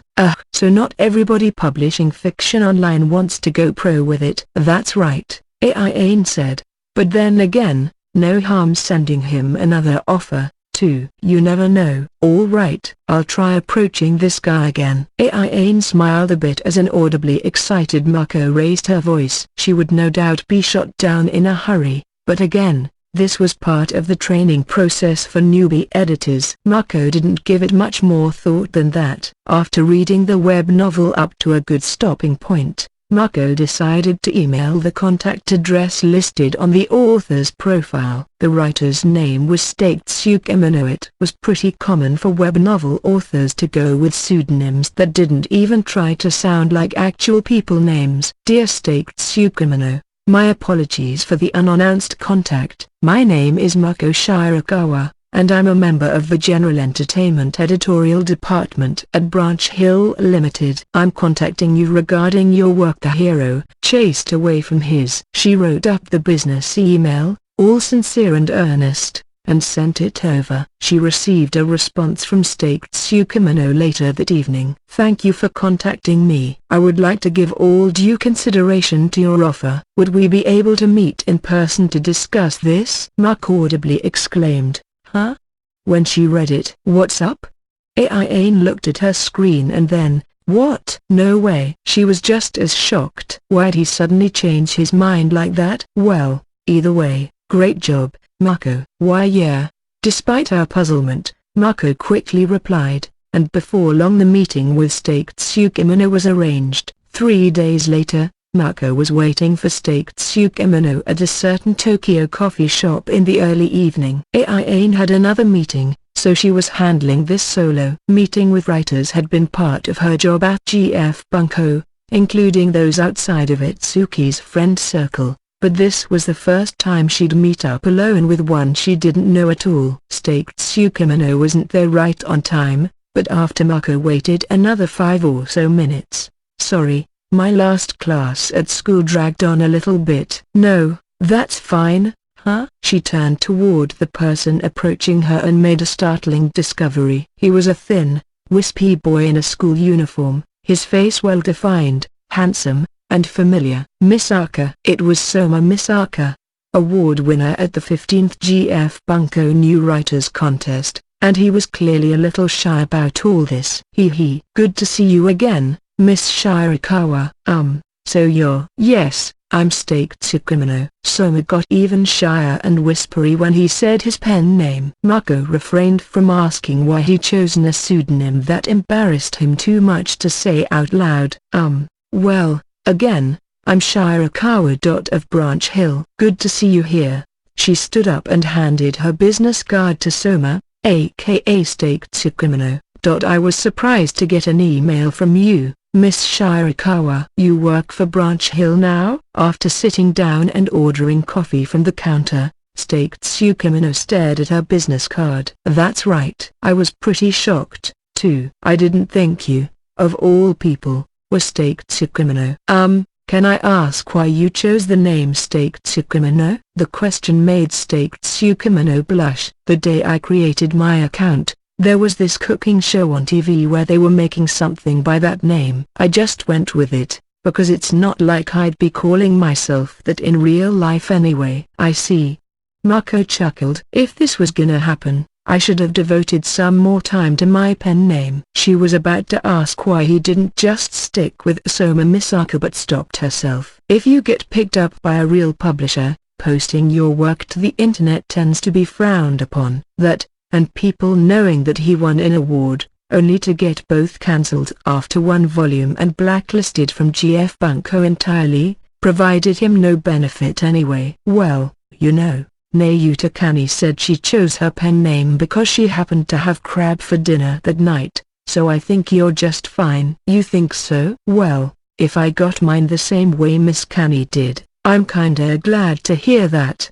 State Tsukimono smiled. Then Mako asked what he had been up to. He was now 17 years old, in his final year of high school. After GF Bunko banned him, he'd stopped writing for a while and gone back to normal school life. But once fellow award winner Obakasa Matsu's second series turned out to be a hit, he got inspired to write again and began submitting chapters to a web novel site. Haruto and the other judges said that he showed too much obvious influence from other authors and needed more originality. But, for better or for worse, the way his own desires and influences from his favorite work showed up in his writing meshed well with the general trend of web novels, and that earned him popularity. So he promptly received offers from several companies to make the jump to real books, but he turned them all down. Gift Publishing even sent me an offer, but I trashed that one immediately. Ha ha ha. Considering his feelings,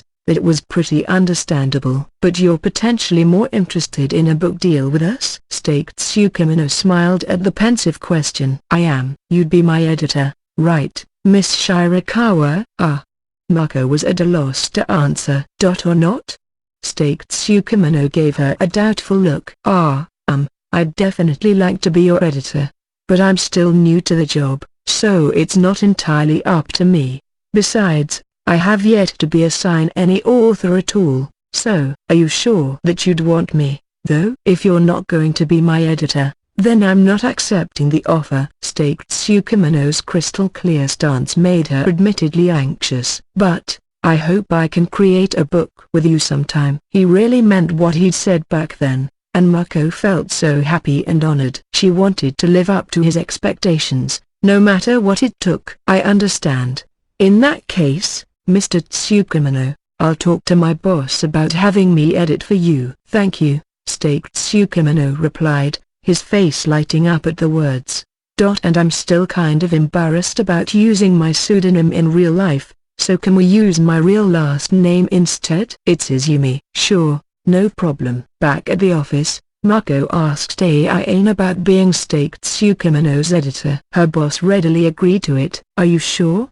He told you he wouldn't say yes unless you committed, right? You don't have much choice, then. Yeah, that's true. Besides, you've been with us a month now. I was thinking it's about time we get you assigned to someone. Oh, really? Yeah. I was originally gonna have you take over one of my writers who doesn't cause me much trouble. But if this one personally requested you, then oh well. I'm not completely anxiety-free about it, but... Right. Aiane, noting Mako's clouded expression, vigorously shook her head. No. Not that. I'm not worried about you. I'm worried about Stake Tsukumino. She had told Aiane about Stake Tsukumino's roots as Soma Misaka, a writer who'd already made his pro debut elsewhere. Taking on someone who already got booted from another well-known publisher was a dark spot on anyone's resume, so Aiane had every right to be concerned. I think we'll be okay on that front. He lost his chance with GF because of a few disputes he had with his editor. And you know, some other crossed wires and stuff. I think he's a good guy overall. Aiane still looked a bit apprehensive about it. But, well, I'll trust you on this, Mako. Good luck on your first assignment. Thank you. Mako briskly replied, attempting to shake off the gloominess. Princess of the Nerds. As Mako was taking on her first novelist, Chihiro was becoming the princess of the nerds who frequented her university's tabletop RPG club. Thanks to the influence of things like live plays posted on video sites, the female TTRPG playing population was rising. But the male-female ratio in the scene was still heavily unbalanced. In the club Chihiro had joined, she was the only woman out of 15 members, and a lot of them were engineering students. A trend that was now all but tradition in the club. She was one of the cutest students at school, she got along well with people, she was quick-witted, she was into TTRPGs, a somewhat minor nerd community in Japan, she occasionally brought in homemade baked goods, and she could hold her own in conversations about Gundam and robots. If someone from another school's TTRPG group heard this, they'd probably say, so you finally lost the ability to tell the difference between games and reality? But to a nerdy TTRPG-loving college student, she was an ideal to strive for. So it was only natural that Chihiro found herself in the good graces of almost everybody in the group. At the start of the sessions every week, there'd be a scramble, unbeknownst to Chihiro, over which group she'd be a member of, and the game masters began making Chihiro's enjoyment top priority in the story scenarios they wrote. But even members of a group like this knew how delicate personal relationships could be, and they knew that if one of them tried to date her, it could spell doom for the entire club. And so an unwritten rule, no claiming her first, took effect. But, hey, Hashima, are you dating anyone right now? It was a sophomore named Itanuki who finally dared to break the unwritten rule. He was a handsome young man with dyed blonde hair and a party boy vibe, but his somewhat timid, reclusive tendencies told everyone that he was just a geek who had given himself a fashion makeover before college. He got a girlfriend not long after his first semester started, but it ended almost as quickly as it began. Either way, Itanuki's brash advance caused a stir among the other members in the room. Well, Chihiro thought, it's finally here. She was fully aware by now that a few club members liked her. If she said no to Itanuki, there was no doubt he'd ask her out next, and turning him down was bound to leave a lasting sense of discomfort. Even worse, it could lead to other club members trying to follow in Itanuki's footsteps. She enjoyed TTRPGs. The members were all nice people, and most of all, It was the first time in her life that Chihiro had joined a group purely for the sake of her own hobbies. She didn't want this whole thing to fall apart because of her. So, despite her worries that it was unfair, Chihiro lied. "Oh yeah, I've been seeing someone for about 3 years now." She gave it her best poker face, as if this was solid fact. "Ugh, you have?"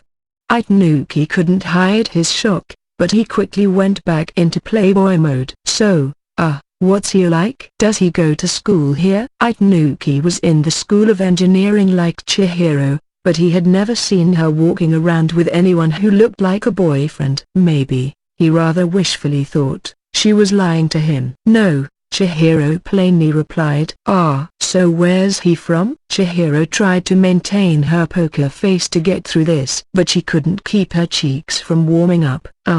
He's not in college. He's about 24, I think." 24. The words were met with astonishment from Itanuki and the other club members secretly listening in. To all of them, generally introverted men who did nothing but study through all of middle and high school, this was a major shock across the board. They were mentally prepared for the possibility that Chihiro had a guy, but none of them imagined that she was dating a working man 6 years her elder. Here was this nice, mild-mannered, sweet young girl, doing God knows what with this mature man. Women really were scary, like a different species. Itanuki was just as shocked as the rest of the room, but he still retained some of his calmness. "Oh, well, if you've been dating for 3 years, that means you were 15 when you started.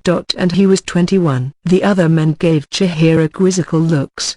She never should have been proud enough to add that extra lie about 3 years. 15 years old would still put her in middle school in the Japanese system, and maybe perceptions were a little different in the otaku sphere, but in the rest of the world, an adult man dating a 15-year-old girl was a pedophile. I forced him into dating me. He was really gentlemanly about it and all the whole time, so he didn't do anything weird." Itanuki groaned, a concerned look on his face. The hushed whispers of "he must be a pedo, huh?"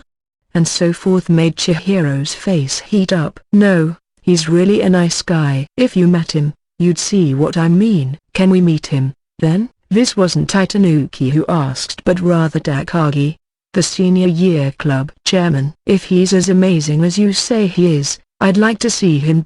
Just for educational purposes, you know." "Oh, I wanna see him, too," Itanuki said. I don't want to take up your time, though." "I'm sorry," Takagi said as Chihiro desperately tried to explain her way out of this, "but I need to put my foot down. As a fellow member of our club, a fellow member, that's all. I'm just worried, you see." "Right. Yeah, we're worried." "That weird perv." Itanuki stopped himself before proceeding onward. But it was too late.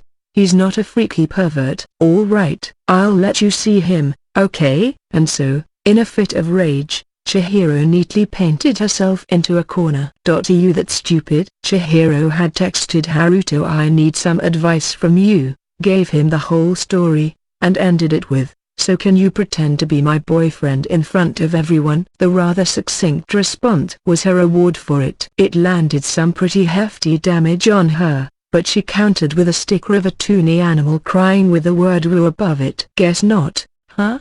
she continued. "I'm sorry, but then, if it's just once!" "Are you sure?" she replied. Haruto answered it with an anime character saying, "Whatever." They then switched to voice chat to discuss how they'd pretend to be lovers, how they'd met, how they wound up dating, etc. "Man, I never thought I'd be doing rom-com manga stuff like pretending to be your boyfriend." Haruto chuckled at Chihiro. "Well, I wouldn't mind if it wasn't pretending, but I kind of do." The audible consternation made Chihiro's heart ache a bit, but she laughed back. "Oh, right. I forgot something important." "What's that?" "What I should call you. If we're lovers, I think we need to act more familiar with each other." True. So what would you like me to call you?"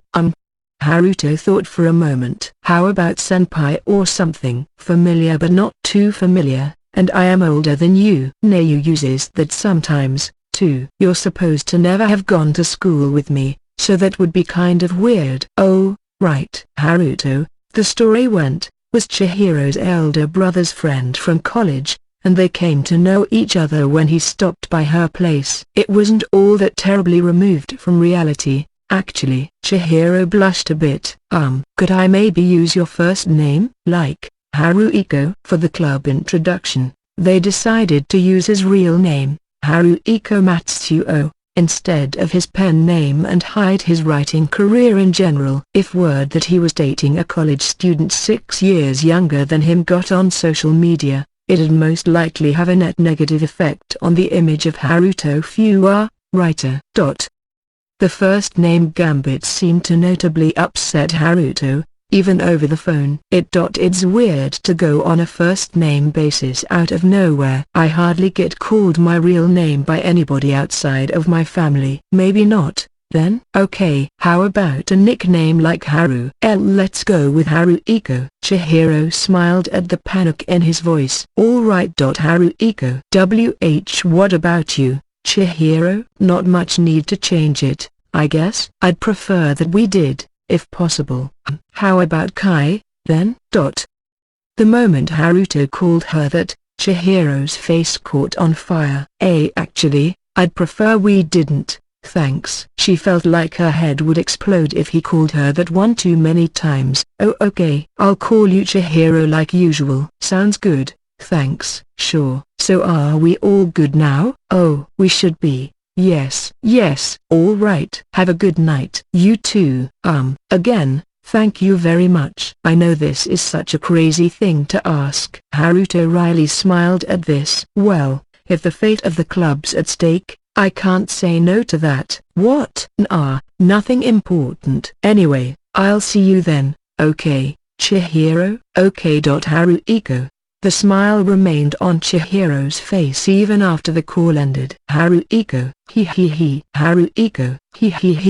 She fell back on her bed, flapping her legs around in sheer excitement. Her brother, Ashley, Nayuta, Ui, Mako, all of them called him by his pen name. Only she got to use his real one. And his first name, too. It felt like such a special feeling, and she couldn't contain her excitement. Her scream when she realized her bedroom door was open and her mother, holding her sister, was staring at her and grinning ear to ear, came 5 seconds later. A few days later, Chihiro led Haruto to her university's TTRPG clubroom. It was an open campus, and he was free to wander around as a non-student, so he took the opportunity to grab some reference photos of the grounds on the way. They were going to a multi-purpose room that served as the TTRPG clubroom for 2 days out of the week. Different clubs occupied it the other 5. They couldn't leave any personal belongings thanks to that, so the members had to bring in whatever they'd be using each session. It was a similar story at the RPG club Haruto had joined in his own school years. College clubs that didn't participate in some kind of inter-school competition usually couldn't score a dedicated room. This is it. Okay. Chihiro opened the door. Haruto entered, a bit nervous. A good 10 or so male students were there, all looking right at him. Hashima, is that? Itanuki was first to speak, his face a bit tense. Yes, this is the man I'm seeing. Despite how shy she was, she immediately set off a firestorm of whispered commentary. He's such a hottie. I knew he'd be a good-looking. Better looking than me for sure. My name is Haruiko Matsuo, he said as he internally laughed at them all, and I'm Chihiro's boyfriend. Nice to meet you. Then he capped it off with a good-natured, pretty boy smile. All right, Haruiko, have a seat over there. Sure. Chihiro and Haruto sat side by side as Takagi the president and Itanuki sat opposite them, the others on their feet surrounding the group. So, Mr. Matsuo? Takagi said. Yes. He said back, his carefree expression still on there. It made the chairman flinch a bit. You really dating Hashima here? Yes. Of course. Chihiro let a bashful smile spread across her lips. It made Haruto uneasy. She remembers that this is just a ruse, right? Well, it appears that you two are pretty far away in age. Yeah, 6 years. But being 6 years apart isn't that unusual for a couple, is it? Did you see on the news how that one celebrity couple got married even though they're over 10 years apart? Well, yes, maybe. But you don't hear that happening among students very much. Besides, interjected Itanuki, haven't you been dating Hashima since she was 15 years old? That's dangerous, isn't it? Yeah, no shit, Haruto thought to himself. This student had a real good point. But the show must go on. I had similar thoughts at first, certainly. But as we got to know each other, I realized that she was a fine woman, every bit the equal of any other adult. It was really her pushing me to go out with her at first, but now I'm madly in love with her. His defense was delivered in a pretty flat voice, mainly because he was reciting this verbatim from their script, but Itanuki and the others didn't seem to care much. Chihiro, meanwhile, was spellbound, her cheeks blushing. He couldn't help but wonder if she'd forgotten this was all just a front. But anyway, I really do love Chihiro sincerely, and I truly believe that as long as there's love, a difference in age doesn't matter. It was a lie, and Haruto was plenty embarrassed about it, but he said it anyway. The force of his performance left his audience a bit taken aback. I can certainly tell that your feelings are true, Mr. Matsuo. Are you planning to marry Miss Hashima in the future, then? Chihiro, realizing Haruto was too flabbergasted to reply, stepped in with a smile. Yes, of course. Right, Haruiko. Yeah, he replied, his face tightening. That's the intention. A small uproar erupted in the clubroom. If they were already engaged, clearly they had to give this up for good. There was just no way to wiggle in. But only Itanuki kept persisting. By the way, Mr. Matsuo, what do you do for a living, huh? Like, if you're gonna get married, that's gonna take some financial resources, won't it? I'm just wondering if you're good on that front.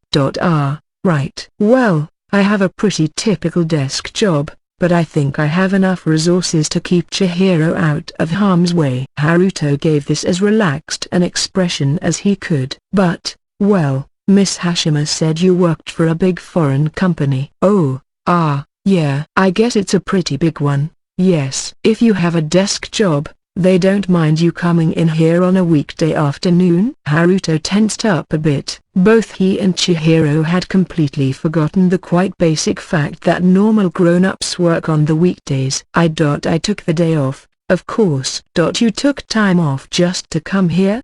Takagi asked, eyebrow raised. Well, if my beloved is asking me the favor, it's no big deal to me. It set him on edge to even say it. But the smoke screen didn't quite clear the doubt from Takagi's and Itanuki's eyes.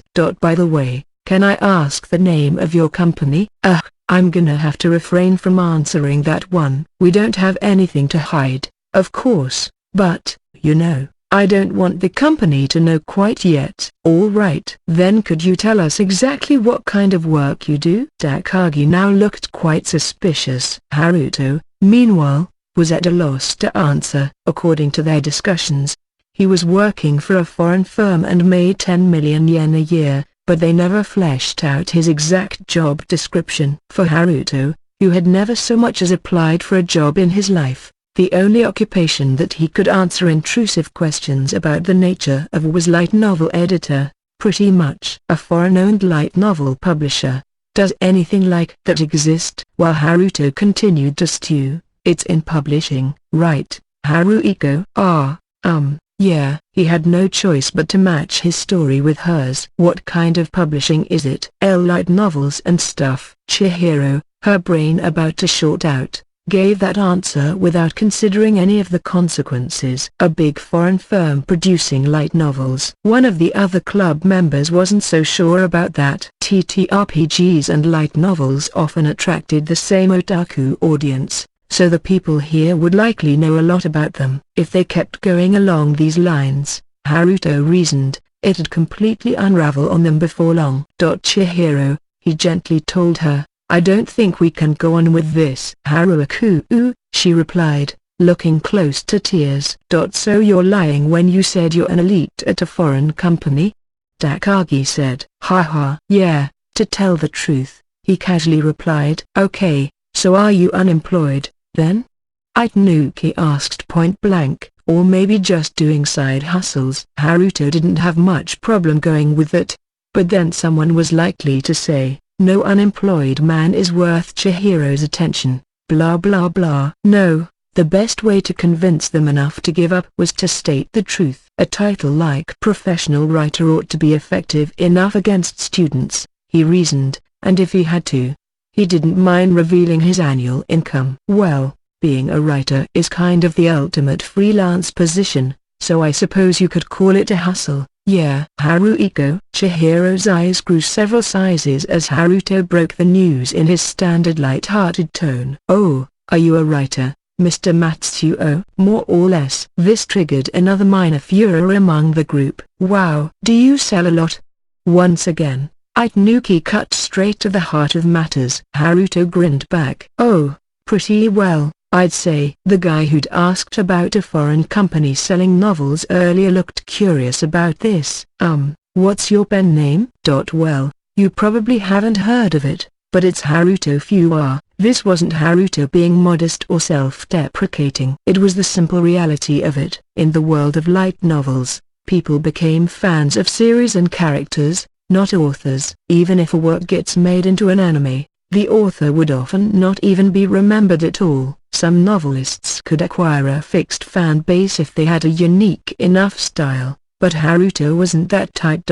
Or he didn't consider himself to be anyway. Oh, from Chevalier of the Absolute World? Itanuki's voice rose a notch. Haruto's eyebrows shot up in astonishment. Ah, you know it? What? Are you really Haruto Fuwa? Yes. Really? I purchased every volume of Chevalier. I bought the new Leviathan Revive, too. It was totally awesome. Itanuki was a whole other person now, his eyes shining with excitement. Haruto wasn't sure what to do with this, and Itanuki wasn't the only one who'd read it, either. Other people were adding their own commentary. Hey, I read that, too, and I'm looking forward to how Revive turns out, and I watched the Chevalier anime. Seriously? Why? Haruto was more confused than gratified. Did you tell them about this, Chihiro? No. He looked at Chihiro. She shook her head, seeming just as confused and bewildered. I don't read many light novels, the completely straight-faced Takagi said, but I read Leviathan Revive because it was recommended for science fiction fans. It was very exciting. The world setting's really intricate. Well, I'm glad to hear you say that. The way you describe Mesh's was unique in Chevalier, too, but Revive is on a whole different level. Itanuki's nose was twitching with excitement. The party boy character was completely gone now. He was embracing his core nerd again. Did you work out the whole setting by yourself? Takagi asked. I have an expert supervising the whole thing, but the ideas themselves are all mine. Yes. Wow. That's impressive. I've been exploring bio-nanomachines in my study group, but I found the setup behind the Leviathan system to be really fascinating. Oh, really? Then I'd like to talk to you. Actually, I'm having a little trouble with the setting for the second volume I'm writing right now. Haruto leapt at Takagi's words, the other members of the TTRPG group joining in the conversation. Chihiro, who had yet to take any specialized classes as a freshman, could barely keep up with it. Before long, Haruto and the others were chatting about all sorts of things, leaving Chihiro in the dust, and soon the talk turned from Revive to other robot anime and science fiction. Chihiro was a pretty good model maker, but she had watched only a few series in the Gundam library and didn't know much about other robot franchises, so she was way out of her element. This must have been what Oba felt like when they went out to see Haruto and Kaizu, only to have the three of us talk about Gundam models all night. Chihiro mulled the thought as she looked at everyone else, her face sullen. So Haruto and the male RPG nerds talked for about an hour. They completely opened up to one another, exchanging contact info and even promising to have a TTRPG session sometime. Haruto was elated to make friends with the elite engineering students in this group, From Chairman Takagi on down, they'd be a huge boon to revive going forward, and he couldn't have been happier. Man, I really appreciate your inviting me over now, Chihiro. You're welcome, she droned as Haruto smiled at her on the way back from the university. Haruto chuckled, realizing she was miffed. Sorry, I just never run into so many people I hit it off with at once like that. Even at writers' parties. I got kind of carried away. It's all right. I'm the one who forced you into that anyway. Haruto turned his gentle eyes on the resentful Chihiro. But that's a real nice group you have. I can understand why you don't want to destroy it. Yeah. She nodded a bit. I don't know if Itsuki ever told you or not, but the TTRPG club in my college fell apart because of relationship drama. Oh, Chihiro was never told. It surprised her. And I was actually partly to blame for it, too. My club had a ton of guys and one woman who was older than we were. She wound up approaching me, and I said no to her. And I don't know if she just got spiteful or what, but she started making passes at every other member of the club. It pretty much blew up all our friendships, and the club didn't last long after that. Oh no. The realness of the tale made Chihiro blush. Then it dawned on her. Wait, Haruiko, did you agree to play along with this because? Yeah, he said, grinning a little. It's no fun seeing a club break up. And I didn't want you to go through the same thing I did, Chihiro. Wow. I don't know. Thank you very much. She wasn't able to find quite the right words, but she thanked him, at least. But really, Haruto said, his voice stern, I think you should tell everyone else in the truth, huh? But, as long as you're not dating lots of them at once, I don't think your club's gonna fall apart that easily. And yeah, there might be some awkward times here and there. But I think you and them will work it out and have fun playing again, assuming you want that, of course, and you're willing to put in the effort for it. Well, what if it stays awkward for the long term? Haruto smiled at the timid question. Well, he replied, then why not quit? You can always play with us. And instead of my original game, we can try something a lot more hardcore. Something about Haruto's breezy tone made Chihiro uncomfortable, and, really? Haruto raised his voice. Why yes, talking with everyone in your club made me think of something.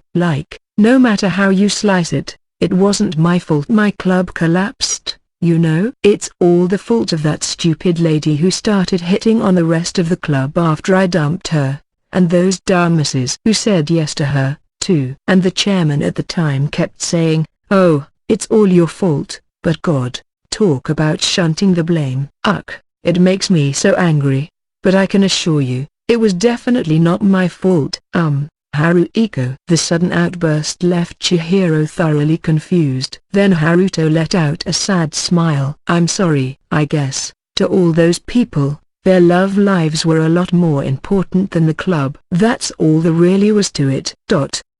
So you know, Chihiro, you don't have to lie about being taken just to avoid ruining other relationships. If a community can only sustain itself by putting all the burden on one person's shoulders, then it's doomed to fail from the start. It takes the wishes and efforts of everyone involved to keep it protected. That's what I think. Chihiro's heart ached. But if I tell the truth and it doesn't work out, I'm scared of that. It might turn into a big deal, like it did with my brother. Not to put too fine a point on it, but when Chihiro came out about actually being a girl, that stopped her brother Itsuki's novel writing career cold. To her, it seemed better to stick to the lie than break someone's heart and cause trouble for so many others again. But Itsuki recovered, didn't he? Haruto cheerfully replied. And he's even better than before. Yeah, but that's just how it happened to turn out. When I think about if Itsuki became permanently unable to write, look, even if he didn't recover, that's his problem, not yours. Telling the truth might hurt some people, and it might cause trouble for others. But there's no avoiding that. Do you have to be responsible for the lives of every single person you come to know? That's a little crazy, isn't it? The harshness of the statement shocked Chihiro. Besides, he continued, I think you're a lot more attractive now, with your little mix-ups like this, than back when you were pretending to be this perfect Superman of a little brother! Exclamation mark. I mean as a human being," he quickly added, once he realized how wide-eyed Chihiro was. "As a human being?" Chihiro said, looking a bit unhappy. Then she smiled a little. "Then I'll tell everyone at the club I was lying about dating you, Haruiko." "That's perfectly fine." Haruto nodded, making Chihiro blush a bit. "But this has reminded me that even if it's not true now, I want it to be someday." "Really?" The eye contact shook Haruto a bit. "I really do still love you, Haruiko. Would you like to be my real boyfriend?" I really am sorry. I just can't." Despite his flushed, anxious face, the response came all too quickly. "That's too bad," Chihiro said lightly, tears in her eyes. "I'm falling more and more in love with you. But you're still not stepping up for me." "It's so mean." "Why yeah, sorry." He sounded honestly apologetic about it. Chihiro smirked back at him. "But I'm free not to give up still, aren't I, huh?" Chihiro wiped away a tear, snickering. "For now, I'm gonna keep calling you Haruiko, alright? I've gotten used to it, so I'm not going to go back." Phew. Then Chihiro briskly set off, leaving Haruto dazed and the thought on his mind as he watched her go. Women really are scary, like a different species. The diffuses. A few days after Haruto's visit to Chihiro's college, in the late afternoon, Itsuki returned to his parents' house to find his little sister attempting to breastfeed his little sister in the living room. "Ooh, that tickles a little." "Geez." Chihiro had her clothes up and her sports bra off as she held the baby to her chest. "Maybe I'm just tired." Itsuki, assuming the issue was with his eyes and brain, shook his head lightly, then looked again. But it was definitely Chihiro having Shiori nurse on her. He. "Does that taste good?" Chihiro, when he finally, fearfully called out to her from the side, Chihiro's eyes opened wide. With a scream, she turned her body around, baby in her arms, hiding her breast from her brother's gaze. "Itsuki, if you're home, tell me." I sent a message to our group. They had a group chat set up for their family, Itsuki, Chihiro, Kazuki, and Natsume, and Itsuki always sent a message before coming back home. But enough about that. "Can you give milk?" "Of course not." Shiori, surprised by Chihiro's red-faced shouting, began to cry. "I'm sorry." In a hurry, she pulled her clothes down, and the two of them worked together to soothe the baby. "Okay, it's almost time for Mom to come home, and I have to get ready for dinner." "Watch she for me, Itsuki. Don't change the subject." Itsuki stopped Chihiro before she could escape to the kitchen after putting Shiori back in her crib. "Why were you having Shiori nurse on you?" Putting it into words like this again, Itsuki was almost dizzy with how abnormal this was. Was him regaining his sanity causing Chihiro to go insane in his place? If they were on both sides of a scale, he really wanted to hop off it. Chihiro's face was as red as always. She said she wanted milk. No, she didn't. And if she wanted something, it sure wasn't your tits. "We have milk in bottles, but even if there's no milk, she looks so happy when she's nursing." "That's crazy." The doubt was clear in Itsuki's eyes. "No, it's true. Whenever she cries, she calms down if you give her something to put her mouth on." "Really?" "The way you're saying it, this isn't the first time, either." "What made you think of doing that in the first place?" Chihiro hadn't gotten any less red. "I just thought, if I could have she nurse on them, it might make them bigger. Like Mum's." It was true that Natsume's breasts had grown larger than before, but that's a common phenomenon during pregnancy and breastfeeding. Nursing any old breasts by itself wouldn't make them bigger, of course. Chihiro must have known that. "Chihiro, are you that tormented over them?" "Stop it. You're just making it more miserable for me." Now there was almost compassion in Itsuki's eyes as Chihiro tearfully yelled at him. Meanwhile, Shiori started to cry again. I'm sorry. I didn't mean to startle you." "Come on, Shiori, don't cry. Blah blah blah. Peekaboo. Chihiro and Itsuki quickly came to her side, but she didn't seem ready to stop crying anytime soon. In that case, suddenly, Itsuki tore off his own shirt. Itsuki, what are you doing? She stops. If she's got boobs to suck on, right? Itsuki wiped his own nipples with a towel from the sink, then held Shiori close to one. That's really not going to work, Itsuki. But Shiori stopped crying, and as soon as she noticed it in front of her eyes, she began nursing her big brother's nipple. Whoa, she really did stop crying. Chihiro had been telling the truth all along, and despite the lack of milk, Shiori was happily continuing to nurse away. Is it the taste? Does she like the taste of nipples? She stared on, a vacant look in her eyes. You're fine with any kind of breasts, or does this mean mine are basically the same as men's? But having my sister do this, I get a strange kind of, I don't know, excitement. Is this my motherly instincts? Or now Itsuki was in a state of trembling heaven. Chihiro had a tense smile on her face. Maybe they were a ridiculously devoted big brother and sister, or maybe they were just a pair of total doofuses. My first assignment. Mako had now been the editor for Soma Misaka, aka Staked Tsukumino, real name Soto Izumi, for around 2 weeks. Her proposal, a book version of the hero, chased away from his nation, becomes a dark knight and lives a life of freedom. The web novel Izumi currently had going online, was approved at the next editorial meeting without issue, and now they were having another meet-up to discuss the book adaptation in detail. So Mako and Izumi met that evening at the same coffee shop as the other day. It was on the outskirts of Tokyo, a long distance from Branch Hill HQ. Izumi was in his last year of high school, and it was apparently nearby here. Good evening, Miss Shirakawa. Good evening. Izumi arrived almost exactly on time for this meeting. Once he placed his order, so, as I mentioned in the email, I'm now officially your editor. I look forward to working with you. Oh, great. Thanks very much.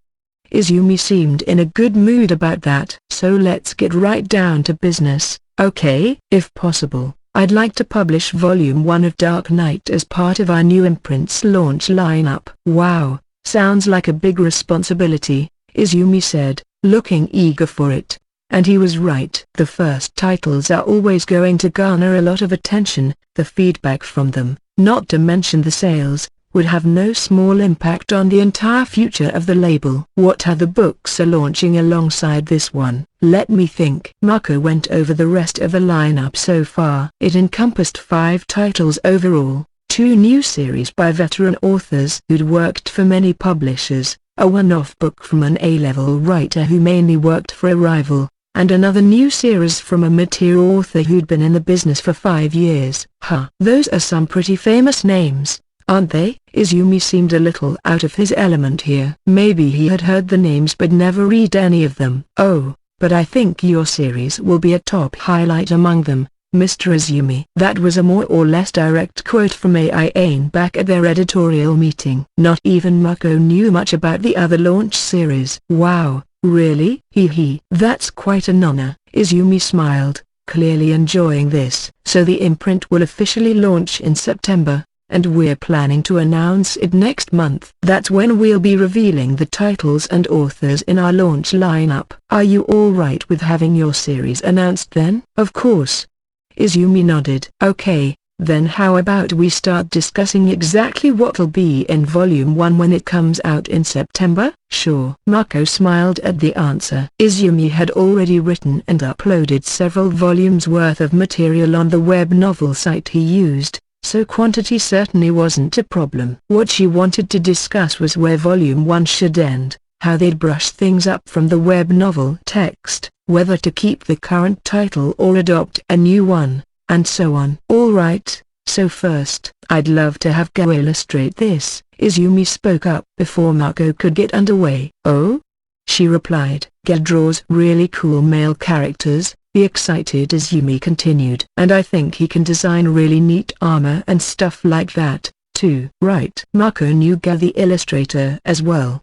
He was popular in his field, currently doing artwork for Haruto Fuwa's new series Leviathan A Revive, and as Izumi pointed out, he was known for his male character art and clothing designs. However, Haruto had told her at the previous game night that recruiting Go was really tough schedule-wise. I'm worried, though, that Go's schedule might be, too filled up for this time period. Izumi looked disappointed for a moment, but he bounced back fast.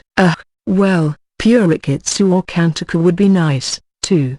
These were both extremely popular illustrators, heavily sought after by a wealth of publishers and game developers. As Mako struggled for an answer, Izumi name-dropped several more illustrators, all well-known enough that Mako had heard of them. She was fully aware, of course, of how important the complete package of art and illustrations was to a light novel, so she wasn't opposed to the idea of a known talent signing on for this. But still, let's see, who else? Mr. Izumi, before you go on. Mako stopped Izumi before he could read any more names off the list he had pre-written in his phone's note app. Oh? We can discuss potential art candidates later on, but for this evening, I'd like to talk about the story content of Volume 1, if we could. This brought a curious look to Izumi's face. Don't we already have enough text to work with? Oh, certainly, yes, but it's more about how we can polish this up and so on.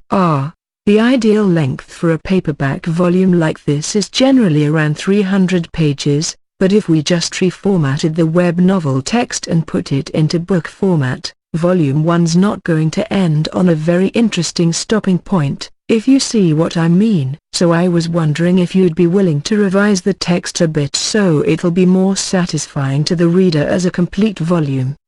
Right. It's important that readers have a good experience with the volume they pick up. Izumi seemed to have accepted the request, even if he wasn't completely satisfied, and so they began discussing revisions to be made. All right, so for now, if you could get started on the revisions we discussed for me, that'd be really wonderful. Okay. After about an hour of discussion with Izumi, Mako departed the coffee shop and returned to the office. Hey there, Aiane said as Mako took her seat. How'd meeting with Staked Tsukumino go? Well, all right, I think. Something bad happen? Aiane asked, wondering about Mako's muted reply. So Mako explained that Izumi's first priority for the meeting was scoring one of his preferred illustrators for the series. I see. Well, yeah. Some authors have really strong wishes for the illustrators they get paired with. How do you think I should respond? I'd like to fulfill his wishes if I could, but, well, the editor always has the final say on who gets picked, but if you're with the writer on that topic, Mako, then that sounds fine to me. So what candidates did Mr. Tsukumino bring up? She listed the names for Aiane, who laughed. Ha, a lot of big names. Huh? Definitely.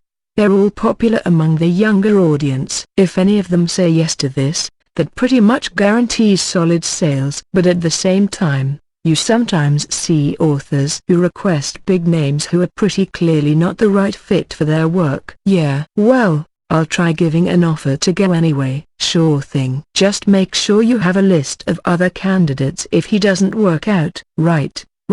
So Mako immediately wrote out a proposal in the contact form on Go's website. Then she searched the net for the other illustrators Izumi had mentioned, compared their portfolios to see if they'd fit Dark Knight, and worked out who to prioritize over whom. After that, she emailed Izumi. Thank you very much for taking time out to see me today. I look forward to receiving your revisions before long. Regarding the illustrators we discussed at the meeting, I've gone ahead and made contact with Go. If he's not available, I'm planning to make offers to, and, in order. After sending that, Mako browsed around the internet some more, thinking about who to ask if nobody on the current list worked out. Then she received a reply from Izumi. Thank you very much. I'm glad to hear it. And I'll do my best on the revisions, too. Mako chuckled at the high-spirited email. Hopefully, she thought, we can get an illustrator without too much trouble. In short,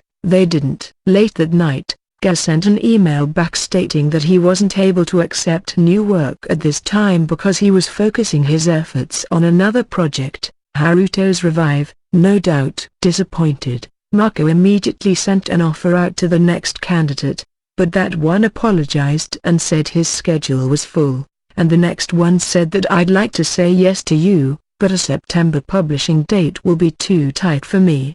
In the end, all the illustrators on her list turned her down. Well, they're all A-tier artists, Aine said to cheer her up. You can't do much about that. And you have other candidates in mind, right? Why yes. So Mako composed an email to Izumi. In it, she explained that all the initial candidates weren't going to happen, so what about these people instead? She offered 3 candidates, none of whom had light novel experience, 2 had contributed art to mobile games, while 1 had no professional experience but did publish a portfolio with really great fantasy work, from buildings to monsters. All of them, Mako thought, would be a good match for Dark Knight. But Izumi's reply was along the lines of, they all look good to me, but I'm not necessarily sure about going with someone who's not a known name. What do you think of all? Both of the names belong to famous illustrators who had worked on character designs for popular RPGs and so forth. Talented, for sure, and a good match for this series. But, neither of those will work. The response came from Aine immediately after Mako brought it up. No? Why not? They're both full-time salaried employees at game companies, so they're not allowed to take freelance work. In fact, at my old company, I sent a job offer without realizing that, and the game company made a huge stink to the editorial team about it. So not all illustrators are freelancers, huh? Exactly. Well, there are some exceptions where people who belong to a company can take on a project. But that requires special contracts and stuff, and as a small publisher, we'd like to avoid the trouble if we can. All right. I'll tell Izumi about that. Better look for more candidates. Mako sighed a little. I think the guys you picked were pretty good, Mako. Yeah, but Izumi doesn't seem to want them. Mako, Aine reproachfully said, it's not the editor's job to cater to the writer's every whim. Mako was taken aback a little. Like I said before, it's down to the editor to make the final decision on an illustrator. Now, of course, it's important that the author's on board with this, but, like, Mr. Tsukimono didn't say that he just liked your candidate's work, did he? Maybe you should try persuading him a little. Maybe. Well, I'll discuss it with Mr. Izumi either way. She immediately sent another email to him. Your 2 suggestions won't work out, so would you mind considering the 3 I proposed again? They don't have a big title to their name yet, but that's why they're likely to put a lot of effort into Dark Knight, and they'll make a new and fresh impression on readers. Izumi's reply, if that's your opinion, Miss Shirakawa, I'll sign on for it. In that case, my first choice would be Hibamushi. With a sigh of relief, Mako dashed off a thank you reply, then sent an offer to Hibamushi, his first choice. The illustrator sent the okay the next day, and with that, they somehow found a way to get Dark Knight illustrated. Facing change. Itsuki had chosen this day in late May to visit Gift Publishing for an editorial meeting. Taking the elevator down to the 4th floor, he found a crowd of people in the lobby. They all had ID lanyards around their necks, so they must have been employees, but they were all waving their arms and swaying around excitedly. There was also a stereo on a table playing the opening theme of Lyrical Nanoa. But the singer in the middle of this crowd sure wasn't Nana Mizuki. Curious, Itsuki approached the crowd. There he spotted his editor Kenjaro Toki, waving around and cheering with the rest of the rabble. What are you doing? Even more confused, Itsuki looked where everyone else was, only to find Nadeshiko Kaiso, cosplaying as Faith Testarasa, singing for the crowd. Both Nadeshiko and Faith were grade schoolers with blonde hair, so she was a perfect fit for this, and both the costume and its accessories were high quality in make. It's a terrible pity that copyright issues forbid us from showing an illustration of this. The grown-ups around Nadeshiko were completely enraptured as she sang her heart out in her cute little voice and swung a rounded toy battle axe. Hello. Itsuki approached Toki, lightly tapping his arm to grab his attention. Nadu Shigo. Nadu Shigo. Lovely, my angel. Nada Shigo. Huh? Oh, it's you, Itsuki. Huh? Time for our meeting already? There was a hint of regret in Toki's voice as he wiped the sweat from his brow. What the hell is going on? Itsuki asked once they were away from the crowd. What's it look like?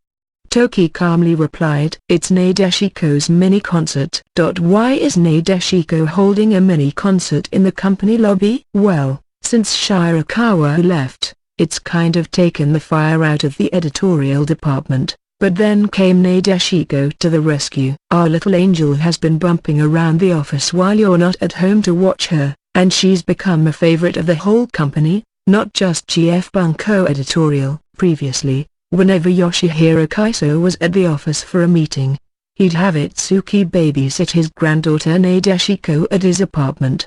But since Itsuki had been gone attending to his new sister so much lately, Nadeshiko hadn't visited his place for a while. Since when did that happen? And is that the editor-in-chief, too? The most excited audience member, jumping up and down in the front row, was editor-in-chief Satoshi Godo. He had glow sticks in both hands, his thick voice thundering, yeah, lovely Nadeshiko, angel Nadeshiko, woo, and so forth, as he did his nerdy little dance. The boss, you know. He cherished Shirakawa like his own daughter. The hole in his heart must be bigger than anyone else's. So he's banishing his loneliness with costumed schoolchildren, and, why the cosplay? Nadeshiko took an interest in it at the last Winter Comic-Con. Actually, I gave her an outfit from storage, and she was really excited to wear it, so lately employees have been getting other outfits for her. Here, check this out. Toki grabbed his phone and showed off a series of Nadeshiko photos. There she was, cosplaying as all kinds of people from anime based off GF Bunko or comic gifted series, ranging from the old standards like maids and shrine keepers to costumes not available at retail and presumably handmade by someone. A few of these characters were even dressed in volleyball shorts, swimsuit bottoms, basically. And Mr. Kaiso is okay with this? If her grandfather Yoshihiro Kaiso saw this, Itsuki worried that he'd grab a samurai sword and go on a rampage. Mr. Kaiso is perfectly fine with it, apparently, as long as it makes Nadeshiko happy. He did say heads would roll if anything got on the internet, but he sure does spoil her, doesn't he? Is he here, by the way? Nah, it's just Nadeshiko today. We don't get enough of her if she only comes when Mr. Kaiso has a meeting, so she's giving us weekly morale boosts now. The company's handling all the transport, of course. Morale boosts. And you're not getting in trouble for making fools of yourselves at the office every week? No worries there. Trust me. Toki pointed at the editor-in-chief. The company president's right next to the boss. Really? Indeed. After taking a closer look, the middle-aged man dancing along with Godo was none other than Yoshifumi Jizun, president of Gift Publishing. Itsuki began to seriously wonder if this company was circling the drain. In the midst of this, the mini-concert wrapped up, and the employees went their separate ways. Ugh, big bro Itsuki. Upon noticing him, Nadeshiko ran over to Itsuki, face lighting up. Hey, long time no see. Huh? Yeah, it's been a real long time. Nadeshiko did a little spin on the spot as she cheerfully spoke to him. What did you think, big bro? I turned into fate, Hakunsaba, or, cute.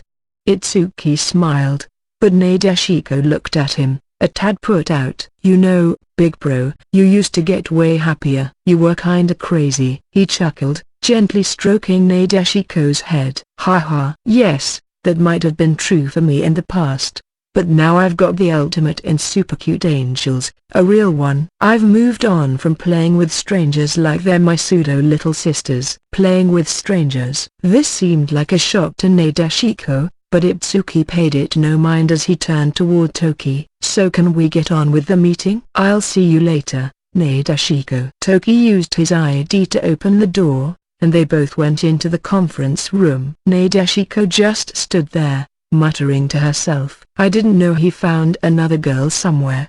Big bro Itsuki is always teaching me about feelings I don't really understand. Itsuki and Toki, blissfully unaware that they'd once again had a major impact on the development of Nadeshiko's nascent personality, began their meeting in the conference room. Toki kicked it off by looking through the 30 or so pages of story manuscript Itsuki had brought with him. After studiously reading it, Toki gave his honest assessment. This is good. This was chapter 1 of LR Days, Itsuki's new work. It was a coming-of-age ensemble drama about high school students in a smaller countryside city and the people around them, depicting a set of unique characters who have fun and experience all sorts of harrowing events. The cast included several little sister characters, not given the entire spotlight but not buried in the crowd, either, just mingling among the other protagonists to just the right degree. This is amazing,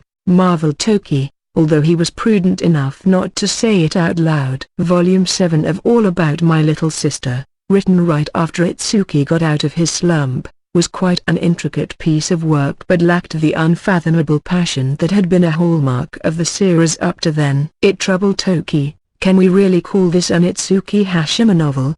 He wondered. This was followed by Volume 9 of Sisterly Combat, written after he'd broken up with Naoto and shaved his head, and that was even more precisely written. Now Toki had the sense that Itsuki had transformed entirely into a workmanship style of writer. Volume 8 of All About, written after he and Naoto made up, was just the same way, an industrial production that was a perfect technical achievement. But this wasn't like that.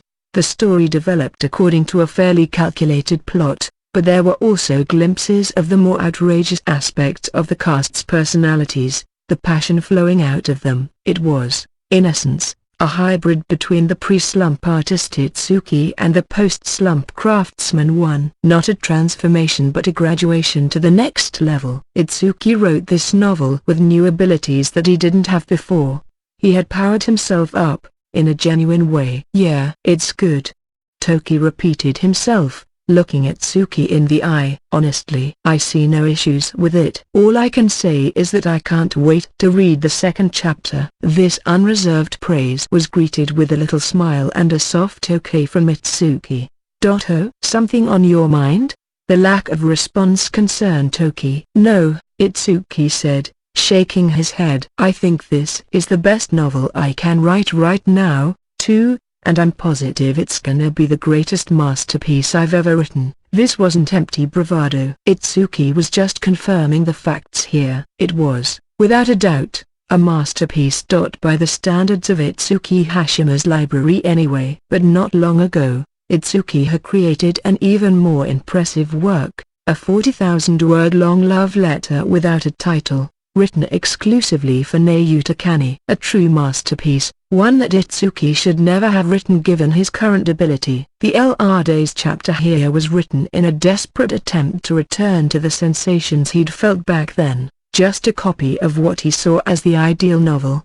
He didn't know how long it'd take him to really reach that level, and he didn't know if he could in the first place. But he was never going to give up. Those feelings back then gave him important clues, and he'd use them to keep writing and writing and writing, and little by little he'd move forward, until someday, he was sure, he'd reach it. You've really changed, Itsuki. I have to if I want to move on. Itsuki smiled a bit at Toki's words. The determination in Itsuki's eyes made Toki feel both happy and a little lost. He was sure that Itsuki Hashima, novelist, would continue to evolve going forward, but as his editor, Toki wasn't sure what he could do for him. Itsuki was the first writer Toki had been assigned to when he joined Gift Publishing, a newbie writer for a newbie editor, and they had walked hand in hand for 6 years,